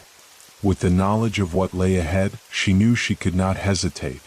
With a deep breath, Lila began her journey towards the Obsidian Citadel. The forest seemed to close in around her as she made her way deeper into the woods, each step echoing the resolve that had solidified within her. The air felt thick with anticipation, the forest alive with whispers as if it too sensed the looming threat. After what felt like hours, the trees began to thin, revealing a vast clearing. In the distance, a dark silhouette loomed, a towering structure with jagged edges and menacing spires that clawed at the sky. The Obsidian Citadel rose from the earth like a wound, its dark stones glinting ominously under the dim light. Lila's heart raced as she approached the citadel, shadows swirling around its base like a tempest. She could feel the weight of the darkness pressing against her, but she steadied her resolve. The Heart of Shadows pulsed with energy, reassuring her that she was not alone. As she drew closer, she noticed guards patrolling the perimeter, figures cloaked in black, their faces hidden behind dark masks. They moved with an eerie grace, eyes scanning the surroundings with a predatory sharpness. Lila crouched behind a cluster of boulders, assessing her options. "I need to find a way inside," she whispered to herself, her heart pounding in rhythm with the pulsing light of her keys. There has to be a back entrance or a way to distract the guards. Just then, she remembered a technique she had learned during her training with the Keepers, the art of deception. If she could create a distraction, perhaps she could slip past the guards unnoticed. She took a moment to gather her thoughts and focused on the shadows around her. Channeling her energy, she created a flicker of light at the edge of the clearing, drawing the guards' attention. The moment they turned, Lila darted toward the entrance of the citadel, her heart racing. The air grew colder as she stepped inside, the oppressive darkness wrapping around her like a shroud. The interior of the citadel was vast and foreboding, walls made of polished obsidian reflecting the dim light that flickered from torches mounted along the corridors. Lila moved cautiously through the halls, every sound amplified in the silence. Her heartbeat, the rustle of her clothes, the soft thud of her footsteps. She felt the shadows watching her, a reminder that she was not alone in this dark place. As she navigated the labyrinthine corridors, she kept her senses sharp, searching for signs of the ally the messenger had mentioned. According to the whispers she had heard, a figure known as the Shadow Whisperer resided within the citadel, a former member of the organization who had turned against them. Finally, Lila reached a large chamber at the heart of the citadel. It was an expansive space, with tall ceilings and intricate carvings etched into the obsidian walls, ancient symbols that seemed to pulse with a life of their own. In the center stood a tall figure cloaked in deep gray, a hood obscuring their face. "Who dares enter the Shadow's sanctum?" the figure called, voice echoing ominously. "It is I, Lila, Keeper of Keys," she replied, trying to maintain her composure. "I seek the Shadow Whisperer. I need your help." The figure turned slowly, and as they did, Lila felt a surge of recognition. Beneath the hood, she could see piercing blue eyes that held a depth of knowledge and wisdom, yet also a hint of sadness. "You are brave to come here, Keeper," the Shadow Whisperer said, their voice softer now. "But bravery alone will not be enough to face the darkness that looms. What do you seek?" "I need to find the remaining keys," Lila explained, her voice steady. "The organization seeks to destroy the boundaries between worlds, and I cannot allow that to happen. I need your guidance to navigate their stronghold and to confront their leaders." The Shadow Whisperer regarded her thoughtfully, the air thick with tension. "Very well. If you are truly committed to your purpose, I will aid you. But be warned, the path will be treacherous and the shadows will test your resolve." "I am ready," Lila affirmed, determination flooding her being. "I will not back down." With a slight nod, the Shadow Whisperer stepped closer, revealing an intricate map that glimmered with hidden paths and secrets. "Together, we will gather the keys and thwart the organization's plans. But you must stay focused. The shadows will attempt to lure you into doubt. Trust in yourself, and remember the light you carry within." As Lila studied the map, she felt a renewed sense of purpose. With the Shadow Whisperer by her side, she would confront the darkness that threatened to engulf her world. The time had come to gather the keys, to unite their powers, and to protect the realms from the encroaching shadows. With the heart of shadows in hand, Lila took a deep breath, steeling herself for the challenges ahead. Together, she and the Shadow Whisperer would embark on a journey to reclaim their worlds and unveil the truth hidden within the heart of darkness. The Shadow Whisperer unfurled the map across a large, dark stone table, its surface etched with glowing symbols that pulsed softly in the dim light. Lila leaned closer, her eyes scanning the intricate pathways that wound through the obsidian citadel and into the surrounding realms. "This is where the remaining keys are hidden?" she asked, excitement tinged with apprehension. "Yes," the Shadow Whisperer replied, their finger tracing a path leading to a distant location marked with a deep crimson symbol. "This is the location of the next key, the Key of Echoes.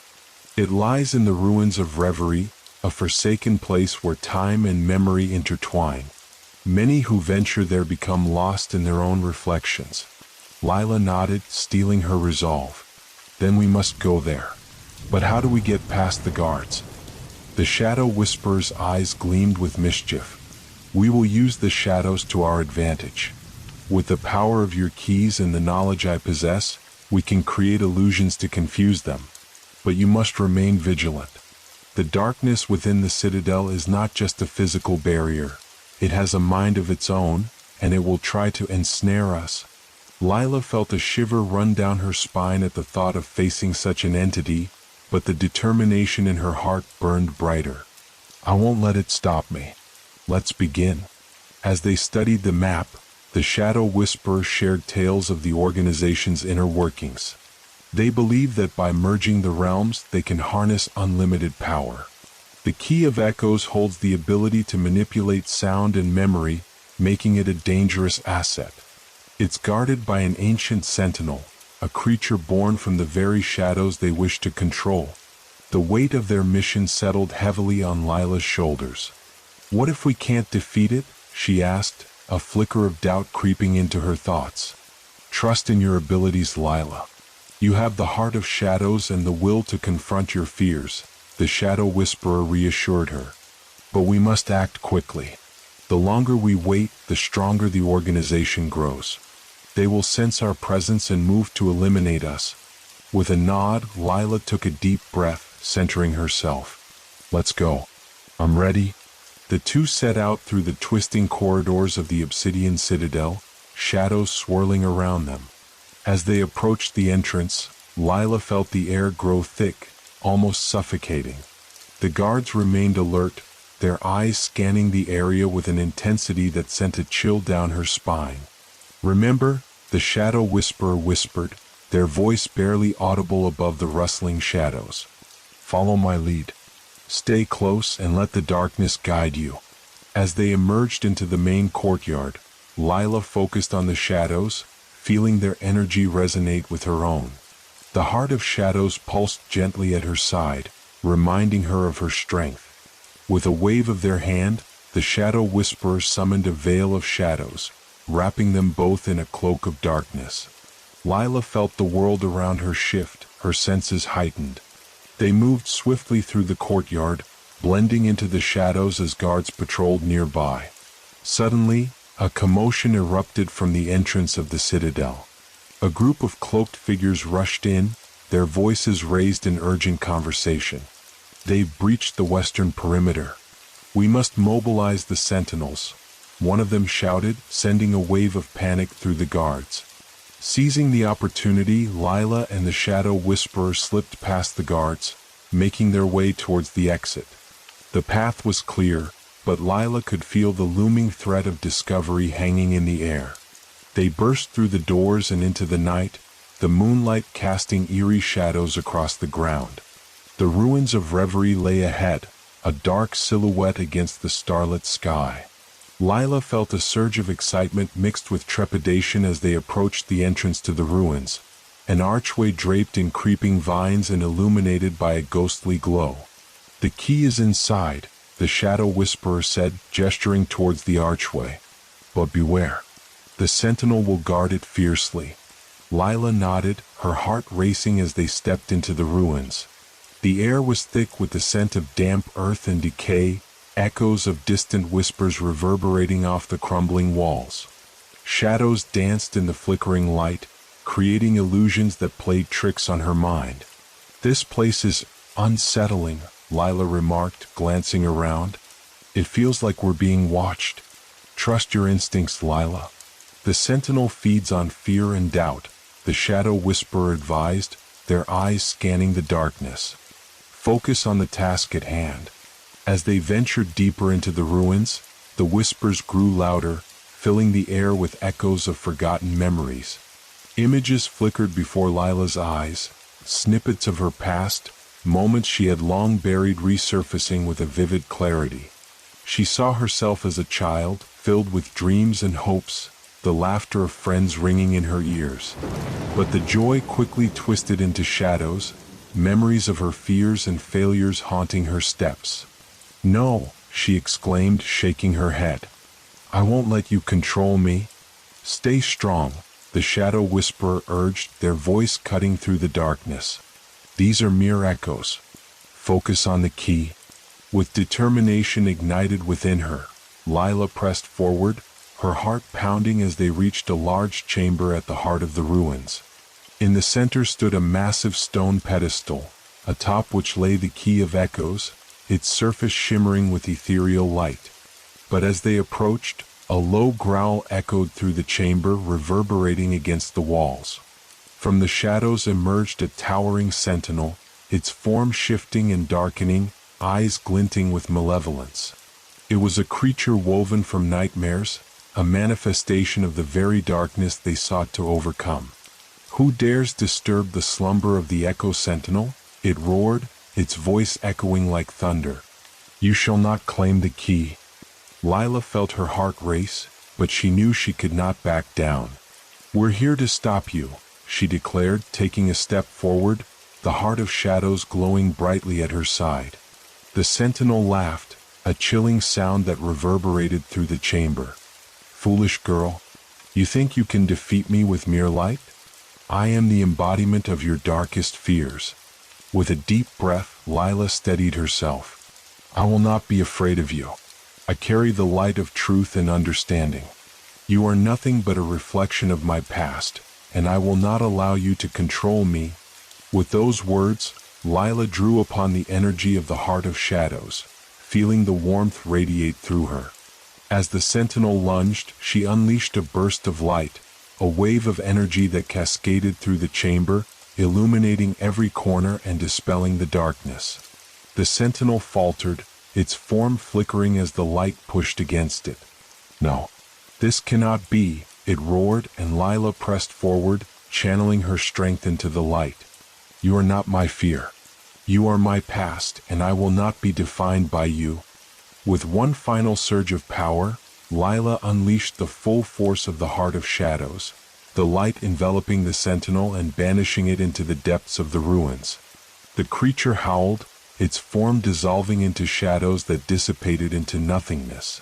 Breathless, Lila stood amidst the fading echoes of the sentinel's roar, her heart pounding with exhilaration. She had faced her fear and emerged victorious. As the shadows faded, she turned to the pedestal, the key of echoes glowing brightly, waiting for her. With trembling hands, she reached for it, feeling the power surge through her as she grasped the key. The moment she held it, a rush of memories flooded her mind. Memories of those she had loved, those she had lost, and the strength she had drawn from them.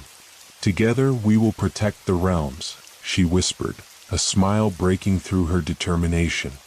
With both the Heart of Shadows and the Key of Echoes in her possession, Lila felt a renewed sense of purpose. She turned to the Shadow Whisperer, who regarded her with a proud gaze. You have done well, Keeper. The power of the echoes will serve you in ways you cannot yet imagine. We need to leave before more guards arrive, Lila said, her heart still racing. But I know what we must do next. As they prepared to leave the ruins, Lila felt a surge of confidence. The darkness may be formidable, but she was now equipped with the knowledge, strength, and allies she needed to confront the Shadow Organization and reclaim the balance between worlds. Together, they stepped back into the night, the weight of their mission ahead pressing upon them, but with the light of hope burning fiercely in their hearts. As Lila and the Shadow Whisperer emerged from the ruins, the moon hung high in the sky, casting an ethereal glow across the landscape. The key in Lila's hand pulsed with energy, a reminder of their hard-won victory. But even amidst the triumph, a sense of urgency lingered in the air. The Shadow Organization would not remain idle. They would retaliate for the loss of the Key of Echoes. We must move quickly, the Shadow Whisperer urged, their voice grave. The longer we linger, the more vulnerable we become. We need to find the final key and prepare for what is to come. Lila nodded, her heart racing with a mixture of excitement and fear. Where is the last key? She asked, eager to learn more. The final key, the Key of Dreams, is hidden within the Enchanted Abyss, a realm where nightmares and reality intertwine. It is said that only those who confront their deepest fears can retrieve it, the Shadow Whisperer explained, a hint of foreboding in their tone. Lila's stomach twisted at the thought of facing her fears again. What if I can't do it? What if the abyss consumes me? She questioned, doubt creeping into her thoughts. Then you must remember what you have already faced. You have confronted the shadows of your past and emerged stronger. The Key of Dreams will test you further, but it is also your greatest opportunity to grow, the Shadow Whisperer reassured her, placing a steadying hand on her shoulder. We will face this together. With newfound determination, Lila took a deep breath, feeling the warmth of the Heart of Shadows beside her. Let's go. I'm ready to find the Key of Dreams. The journey to the enchanted abyss was fraught with challenges. They traversed through twisted forests and across sprawling fields, the landscape shifting and changing like the memories that swirled within Lila's mind. Shadows danced at the corners of her vision, whispering doubts that threatened to pull her under. But with each step, she focused on the keys she now possessed and the allies she had found. She was no longer alone. She had the strength of her friends, the wisdom of the Shadow Whisperer, and the heart of her own courage guiding her forward. After days of travel, they reached the edge of the enchanted abyss, a vast chasm that yawned before them, shrouded in mist and darkness. "This is it," the Shadow Whisperer said, their voice low. "Once we enter, there is no turning back. You must be prepared to confront the deepest parts of yourself." "I understand," Lila replied, steeling her resolve. "Let's go." They stepped into the abyss, the air thick with an otherworldly energy. The ground beneath them shimmered, shifting between solid earth and ethereal wisps of light. Shadows flickered around them, twisting into shapes that beckoned Lila to succumb to her fears. As they descended deeper into the abyss, Lila felt the weight of her past pressing down on her. Whispers filled the air, echoing her insecurities and doubts. "You're not strong enough," one voice taunted. "You'll never succeed." But Lila pressed on, drawing strength from the heart of shadows and the key of echoes. "No," she declared aloud, her voice cutting through the darkness. "I'm strong. I have faced my fears before, and I will do it again." Suddenly, a figure emerged from the shadows, a dark silhouette that twisted and writhed. It took shape, becoming a reflection of her, an embodiment of her doubts and failures. "You cannot escape me," it hissed, a sinister grin spreading across its face. "You are weak and you always will be." Lila's heart raced as she faced this dark version of herself. "You are not me," she shouted, her voice echoing with defiance. "You are a shadow, a reflection of my fears. I refuse to let you control me." With a surge of courage, she raised the heart of shadows, its light illuminating the darkness around her. The dark figure recoiled, its form flickering as Lila focused on the light within her. "I am more than my fears. I am the keeper of keys, and I will not be bound by you." The dark figure writhed, its face twisting in rage. "You think you can defeat me? I am your doubt, your pain. You will never be free." "No," Lila shouted, determination surging within her. "I am not alone. I have faced my past and I will not be defined by it. I choose to embrace the light." As the light of the heart of shadows engulfed her, Lila felt a surge of energy coursing through her veins. The dark figure shrieked, its form dissolving into shadows, leaving only echoes of its angry cries behind. The darkness that had threatened to consume her dissipated, and Lila stood strong, her heart racing with triumph. With the dark figure defeated, she turned to the Shadow Whisperer, who watched her with an approving gaze. "You have faced your fears and emerged stronger than ever, Keeper. The key of dreams awaits." They continued deeper into the abyss until they reached a vast chamber, its walls adorned with shimmering stars that twinkled like 1,000 dreams. In the center, a pedestal stood, and upon it rested the key of dreams, its surface shifting like a reflection on water, a kaleidoscope of colors that danced in harmony. Lila approached the pedestal, her heart racing. "This is it," she breathed, reaching out to grasp the key. As her fingers closed around it, a wave of warmth enveloped her, and visions flooded her mind. Dreams of hope, courage, and love intertwined with memories of her past, each one reinforcing her resolve. With the key of dreams in her possession, Lila felt a surge of power. She turned to the Shadow Whisperer, her heart swelling with gratitude. "We did it. We have all 3 keys." "Yes, and now we must prepare for the final confrontation," the Shadow Whisperer replied, their expression serious. "The organization will not take kindly to our success. They will come for us with everything they have." Lila nodded, determination igniting within her. "Then let them come. We will stand together and protect the realms." As they began their ascent out of the enchanted abyss, Lila felt a profound sense of purpose. The shadows that once haunted her had become a source of strength. She had confronted her fears, gathered her keys, and forged unbreakable bonds with those who stood by her side. Emerging from the abyss, the world was still shrouded in darkness, but Lila felt the light of hope radiating from within her. Together, she and the Shadow Whisperer would face the organization that threatened the balance between worlds, armed with the power of the keys and the courage to fight for what was right. The final battle awaited, and Lila was ready to embrace her destiny as the Keeper of Keys. The night sky loomed ominously as Lila and the Shadow Whisperer returned to the Obsidian Citadel, the shadows growing thicker around them. The three keys, each glowing with their own unique power, were secured at Lila's side, pulsating softly in rhythm with her heartbeat. She felt the weight of their purpose, to confront the shadow organization that threatened to dismantle the very fabric of reality. "We need to gather our allies," Lila said, her voice steady. "We can't face them alone." The Shadow Whisperer nodded, their eyes scanning the horizon. "There are others who understand the stakes. We must rally them quickly before the organization realizes we are here."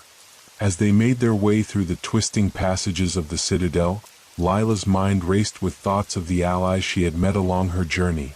Ilara, the fire wielder from the Ember Realm, Rowan, the wise sage from the Crystal Domain, and even Finn, the courageous rogue with a knack for stealth. Each of them had faced their own trials and would bring unique strengths to their cause. The Shadow Whisperer led her to a hidden chamber deep within the Citadel, its walls lined with ancient runes that glowed with an inviting light.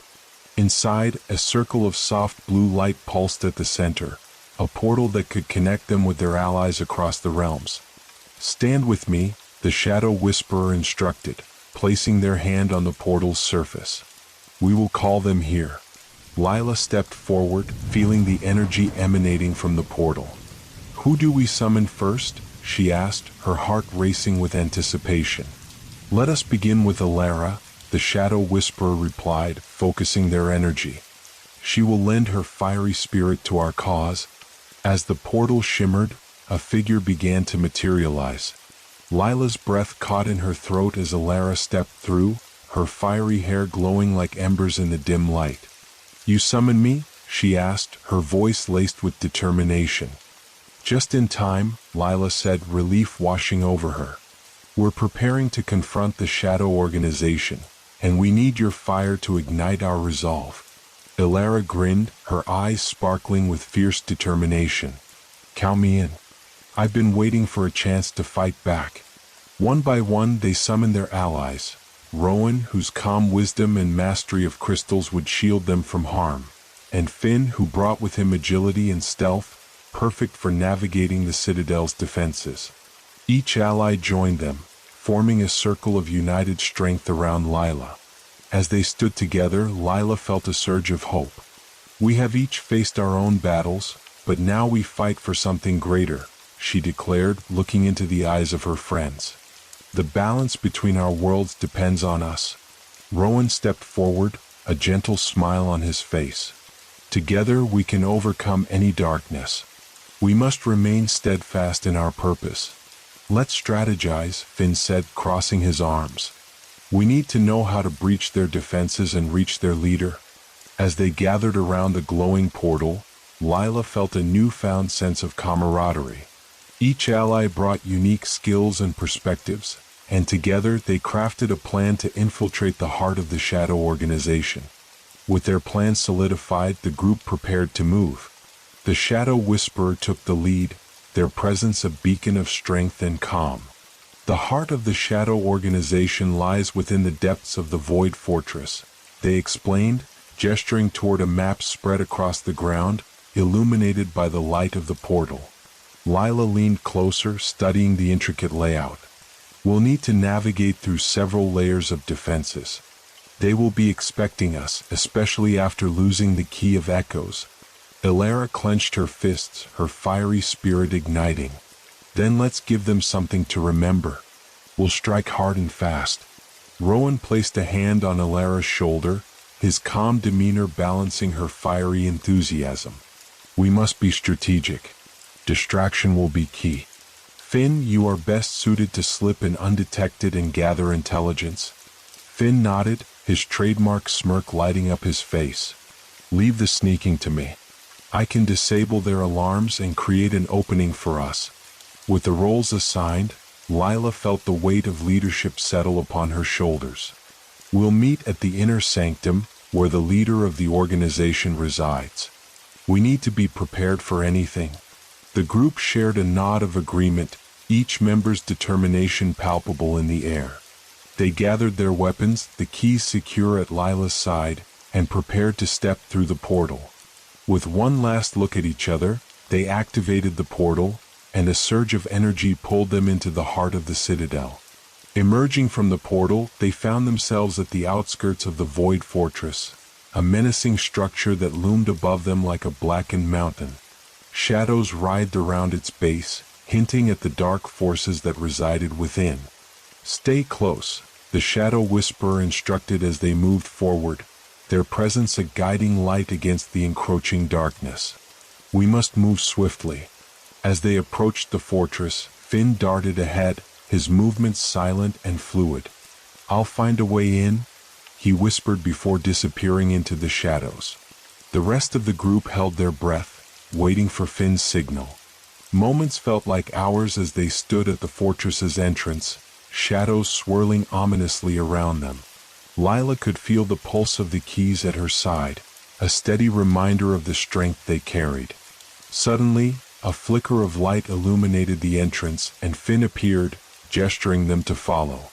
This way, he mouthed, leading them through a narrow passageway that twisted deep into the heart of the fortress. The walls were cold and slick, and Lila could hear distant echoes of voices, murmurs of the organization's minions, oblivious to the impending confrontation. They crept deeper into the fortress, their senses heightened, every footstep echoing like thunder in the silence. Let's split up here, Lila suggested as they reached a fork in the passage. Finn and Alara, you take the left side to create a distraction. Rowan and I will head right to find the leader. Alara grinned fiercely, her fiery spirit igniting once more. You got it. They won't know what hit them. With their final instructions exchanged, the group separated, each pair disappearing into the shadows. Lila felt a thrill of excitement mixed with anxiety as she and Rowan ventured down the right passage, their hearts pounding in unison. The corridor grew darker, the air thick with tension. Shadows danced along the walls, twisting into nightmarish forms that threatened to pull her into their depths. But Lila pressed on, remembering the strength of her allies and the power of the keys she held. Stay alert, Rowan whispered, his voice barely breaking the silence. The leader could be waiting for us. As they approached a heavy wooden door adorned with intricate runes, Lila felt a surge of energy emanating from the Key of Dreams at her side. This must be it, she breathed, placing her hand against the door. Rowan nodded, stepping beside her. Are you ready? Lila took a deep breath, feeling the weight of the moment. Ready or not, we need to go in. With a swift motion, she pushed the door open, revealing a grand chamber filled with flickering shadows. At the center of the room stood the leader of the Shadow Organization, a tall figure shrouded in darkness, their face obscured by a hood. Ah, the Keeper of Keys, the figure spoke, their voice echoing like a haunting melody. I've been expecting you. Lila's heart raced as she stepped forward, the other keybearers in the shadows of the room. We're here to stop you. Your reign of terror ends now. The leader laughed, a chilling sound that reverberated through the chamber. You think you can defeat me? I control the shadows. They obey my every command. Not anymore, Lila said, her voice steady. With the keys of echoes, shadows, and dreams, we have the power to restore balance. The leader's expression shifted, a flicker of anger crossing their face. You are a fool to think you can stand against me. I will consume your light. As the figure raised their hands, dark tendrils surged forth, reaching for Lila and Rowan. Without hesitation, Lila summoned the energy of the three keys, feeling their power coursing through her. "Together," she shouted, raising the heart of shadows. The keys blazed to life, casting a brilliant light that pushed back the encroaching darkness. Lila felt the support of her allies surrounding her, their presence fortifying her resolve as the shadows writhed in pain. The chamber erupted into chaos as the leader unleashed a torrent of shadows that whipped through the air like serpents, trying to ensnare Lila and Rowan. But the light from the heart of shadows flared brightly, illuminating the darkness and pushing back against the tendrils. Lila felt the energy of her friends surround her, a protective barrier against the encroaching doom. "Lila, we need to combine our powers," Rowan urged, his voice steady despite the chaos. "We can't let the darkness take us." With a determined nod, Lila grasped the heart of shadows tightly in one hand, the key of echoes glowing in her other hand. "Now!" she shouted, focusing on the light that burned within her. As Lila and Rowan raised their keys, the light exploded outward in a dazzling display, merging into a radiant beam that shot toward the leader. The shadows writhed and shrieked as the light made contact, illuminating the chamber with a golden glow. "Foolish children," the leader snarled, their voice echoing like thunder. "You think you can defeat me with mere light? I am the embodiment of fear and despair. Then we'll show you what hope can do." Lila shouted, pushing the energy of the keys to their limits. The light intensified, filling the chamber with warmth that began to seep into the shadows, unraveling the dark tendrils that reached for them. Suddenly, a second burst of energy surged through the chamber as Elara and Finn appeared at the entrance, having completed their mission. "We've created a distraction," Elara shouted, her fiery aura illuminating the room. "Now we fight together." "Perfect timing," Rowan called back, a fierce grin spreading across his face. "Join us. We need all our strength." The leader's eyes narrowed as they saw the reinforcements arrive, their expression shifting from confidence to frustration. "You think your numbers can save you? The shadows will rise again." But Lila felt a newfound strength coursing through her, bolstered by her allies. "We are not afraid of you. We fight for each other and the worlds we protect." With a battle cry, the group surged forward, united in purpose. Elara unleashed a torrent of flames, which spiraled into the darkness, igniting the shadows and sending them fleeing. Finn darted around, using his agility to distract the leader and keep the dark tendrils at bay, while Rowan summoned a shield of crystal to protect them from incoming attacks. Lila focused her energy on the heart of shadows, channeling the combined power of the keys. The light grew blinding, a beacon against the dark. "Now, we combine our powers," she commanded. Together, they formed a circle, each of them channeling their strengths into the light. Elara's flames danced within the glow, Finn's agility swirled around them, and Rowan's wisdom fortified their resolve. With one final push, they unleashed their combined energy toward the leader. The light enveloped the chamber, bursting forth with the force of a supernova. The shadows shrieked in terror, desperately trying to hold their ground against the overwhelming brightness. Lila could feel the weight of the leader's dark energy crumbling beneath the brilliance of their combined power. "No, this cannot be," the leader screamed, the shadows around them beginning to dissipate. "I am eternal."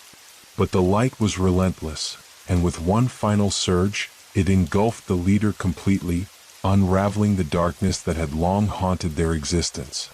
The shadows twisted and vanished, leaving nothing but an echo of the leader's cries behind. As the light faded, Lila and her friends found themselves standing in the center of the chamber, breathless but victorious. The oppressive atmosphere had lifted, replaced by a sense of calm and clarity. The keys at Lila's side pulsed softly, their power having transformed the darkness into a lingering glow of hope. "We did it," Elara exclaimed, her eyes wide with disbelief. "We really did it." Rowan placed a hand on Lila's shoulder, pride radiating from him. "You led us through this, Keeper. Your courage and determination brought us together." Lila looked at each of her friends, gratitude swelling in her heart. We did this together. Every one of us played a part in defeating the darkness, but even in the victory, a sense of unease lingered. What about the rest of the organization?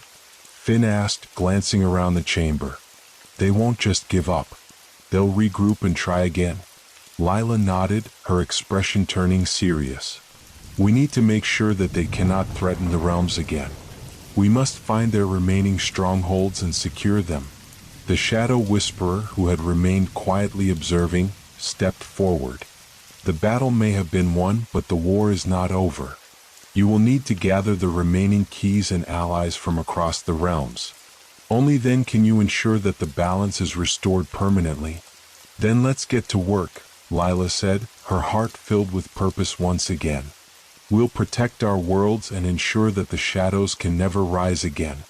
With renewed determination, they gathered together, ready to face whatever challenges lay ahead. The bonds they had forged through struggle and triumph would guide them as they stepped into the future, keys in hand and hope in their hearts.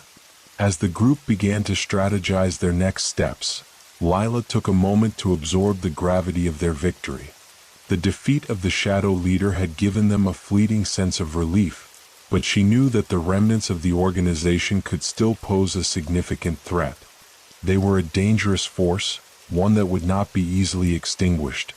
Where do we start? Finn asked, breaking the contemplative silence that hung in the air. There could be hideouts all over the realms. We need a plan. Rowan stepped forward, his face thoughtful. We can divide our efforts. I can journey to the Crystal Domain to seek out allies among the sages there. They have knowledge of ancient secrets that may help us. I can head back to the Ember Realm, Elara chimed in. The fire spirits might have seen something or heard whispers about the organization's movements. They're always tuned into the energy of the realms. I can scout the shadows, Lila said, determination shining in her eyes. I will delve into the darker corners of our world to uncover any remnants of the organization. They won't expect me to infiltrate their hideouts, especially now that we've defeated their leader. The Shadow Whisperer nodded approvingly. A wise choice, Keeper. You are well suited to navigate the shadows and gather intelligence. But we must remain cautious. The organization will likely be on high alert after your display of power. As they finalized their plans, Lila felt a deep sense of unity among her friends. Each of them was ready to face their own battles, but they would remain connected through their shared purpose. They would not allow the darkness to regain its hold over the realms. The group prepared to leave the Void Fortress, ensuring that it was sealed against any remaining threats. As they stepped outside, the sun broke through the clouds, casting warm rays across the land. Lila took a moment to breathe in the fresh air, feeling invigorated by the promise of a new day. Let's meet back here in a fortnight, Lila suggested, glancing at each of her friends. We'll share what we've learned and plan our next steps. With nods of agreement, they parted ways, each embarking on their individual journeys. Lila's heart raced with anticipation as she began her trek into the shadows, the keys clinking softly at her side. Lila ventured deeper into the dark alleys and forgotten places of her world. Shadows clung to the walls like ghosts, whispering secrets that only she could hear. As she moved, she felt the power of the Key of Shadows resonate with her, guiding her toward hidden truths. Her journey took her to the abandoned remnants of the Shadow Organization's hideouts, places that had once thrummed with dark energy. She slipped inside the first hideout, a crumbling stone building covered in vines. Dust motes danced in the shafts of light that filtered through shattered windows, and Lila felt the weight of history all around her. Moving cautiously, she searched the space, her senses alert. As she rifled through dusty papers and broken artifacts, she began to piece together the organization's plans. They had mapped out the realms, plotting to exploit their weaknesses and weaken the barriers that separated them. But the more she uncovered, the more she realized that the leader was not acting alone. Who else is involved? Lila muttered to herself, determination setting her jaw. The shadows seemed to close in around her, but she pushed through the unease. There had to be answers hidden within these walls. Suddenly she heard a noise, a faint rustle from the corner of the room. Lila turned, her heart racing as she gripped the key of shadows tightly. "Show yourself," she called, her voice firm. Out of the darkness stepped a figure, cloaked in tattered garments. Their face was obscured, but Lila could see the glint of fear in their eyes. "Please don't hurt me," the figure pleaded, their voice trembling. "I know things. I can help you." Lila hesitated, assessing the stranger. "Who are you? Are you part of the Shadow Organization?" "No," the figure exclaimed, stepping closer. "I was once part of their ranks, but I turned away. I couldn't bear to follow their dark path any longer. I've been hiding from them ever since." "Why should I trust you?" Lila asked, her voice steady. "What do you know?" The figure took a deep breath, their shoulders relaxing slightly. "I know about the leader's plan to summon an ancient entity, a creature of pure darkness. They believed that by merging its power with their own, they could create a force unstoppable by any light. But it's a dangerous gamble. If they succeed, it could spell doom for all realms." Lila's heart sank at the revelation. "Where are they attempting to summon this entity?" "In the Forgotten Depths," the figure replied urgently. "A place hidden from most maps, buried beneath layers of darkness. It's a nexus of shadow energy, perfect for their ritual." Lila's mind raced as she processed the information. "If we don't stop them, the balance will be shattered." The figure nodded, desperation in their eyes. "I can guide you there. I know the hidden paths and the traps they've set. But we must hurry, they are preparing for the summoning even now." "Then let's go," Lila said, determination flooding her veins. She extended her hand. "I'm Lila. What's your name?" "Kale," the figure replied, their voice steadier now. As they grasped her hand, Lila felt a flicker of hope ignite within her. Together they would confront the darkness once more. With Kale by her side, Lila stepped out of the hideout, the shadows of the fortress fading behind them. They moved quickly through the winding streets, Lila's mind racing with the urgency of their mission. She couldn't shake the feeling that time was slipping away, and the thought of the ancient entity being summoned filled her with dread.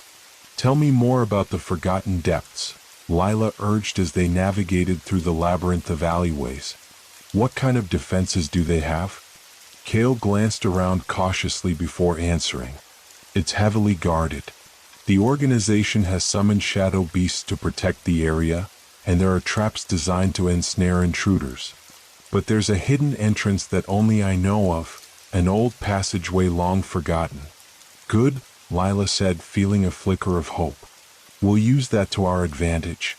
As they reached the edge of the city, the landscape began to change. The vibrant colors of life faded, replaced by an eerie stillness. The air grew thick with tension, and Lila could feel the weight of impending danger.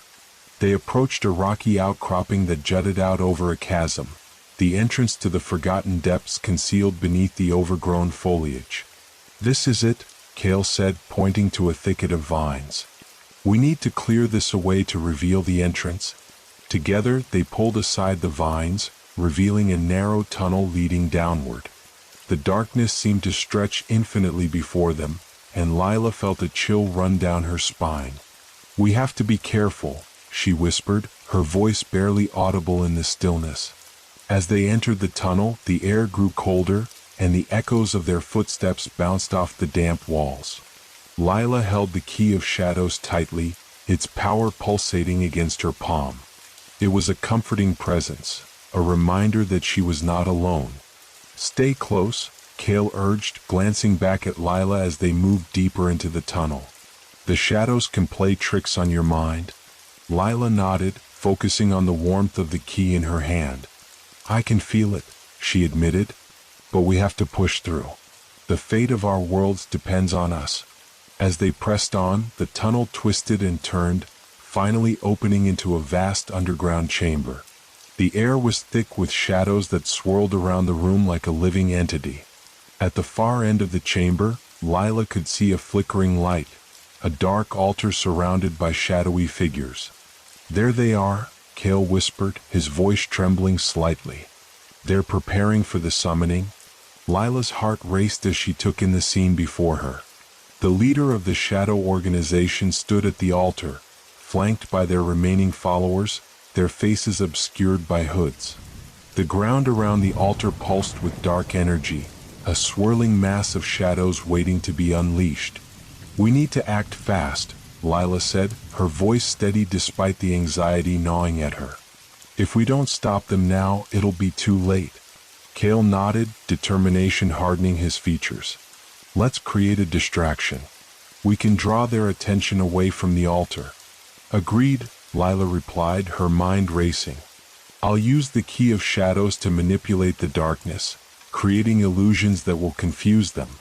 You take the opportunity to sneak closer to the altar. Cale's eyes widened, but he quickly masked his fear with resolve. I can do that. Taking a deep breath, Lila concentrated on the shadows around her. She summoned the energy of the key, feeling it surge through her as she wove tendrils of darkness into deceptive forms. With a flick of her wrist, she sent the shadows swirling into a chaotic mass, creating ghostly apparitions that danced and flickered throughout the chamber. Look, one of the followers shouted, pointing toward the illusions. The shadows are moving. Lila seized the moment. Now, Cale, she urged, watching as he slipped into the shadows, making his way toward the altar. With the attention of the Shadow Organization drawn away, Lila summoned more power, reinforcing the illusions to keep the followers distracted. The leader of the organization, however, was not easily fooled. This is just a trick, they bellowed, frustration dripping from their voice. Find the source of this illusion. As the leader's followers scrambled to locate the source, Lila's heart raced. She had to hold their attention just a little longer for Cale to reach the altar. Suddenly, she spotted Cale inching closer, stealthily navigating through the chaos. He reached the altar's edge, but the leader noticed him just as he drew near. You, they shouted, pointing directly at Cale. Seize him. Cale froze for a moment, but Lila felt a rush of adrenaline surge through her. No, she shouted, channeling the key of shadows. You will not take him. The shadows around her responded to her command, coiling protectively around Cale as he sprinted toward the altar. Lila pushed her power further, creating a wall of darkness that repelled the advancing followers. Now, Lila cried, urgency and determination fueling her voice. With a quick motion, Cale leaped onto the altar, reaching for the dark relic that lay upon it. The energy crackled around him, threatening to pull him into the void, but he gripped the relic tightly. Lila could see the shadows writhing, desperate to reclaim their master's power. Lila, Cale shouted, panic lacing his voice. I can't hold it for long. Just a little longer, she urged, channeling the energy of the keys. We can do this together. As she poured her strength into the key of shadows, Lila felt a connection form between them, a bond strengthened by their shared determination. The shadows that once threatened to consume them now surged to protect them, fueled by their combined will. Now, Lila shouted, urging Cale to use the relic against the leader. Cale raised the dark relic high, its energy flaring in response. This ends now, he declared, and with a swift motion, he directed its power at the leader. The dark energy erupted, consuming the leader in a blinding flash. Shadows writhed and twisted around them, screaming as the light enveloped everything. Lila shielded her eyes, but she could feel the force of the explosion reverberate through her very being. When the light faded, Lila cautiously opened her eyes. The chamber was transformed. The shadows had receded, leaving behind only the remnants of the altar and the scattered followers, now disoriented and lost. Did we do it? Cale asked, panting as he staggered to Lila's side. Lila looked around, her heart racing with hope. I think we did. The leader is gone and the organization has been weakened.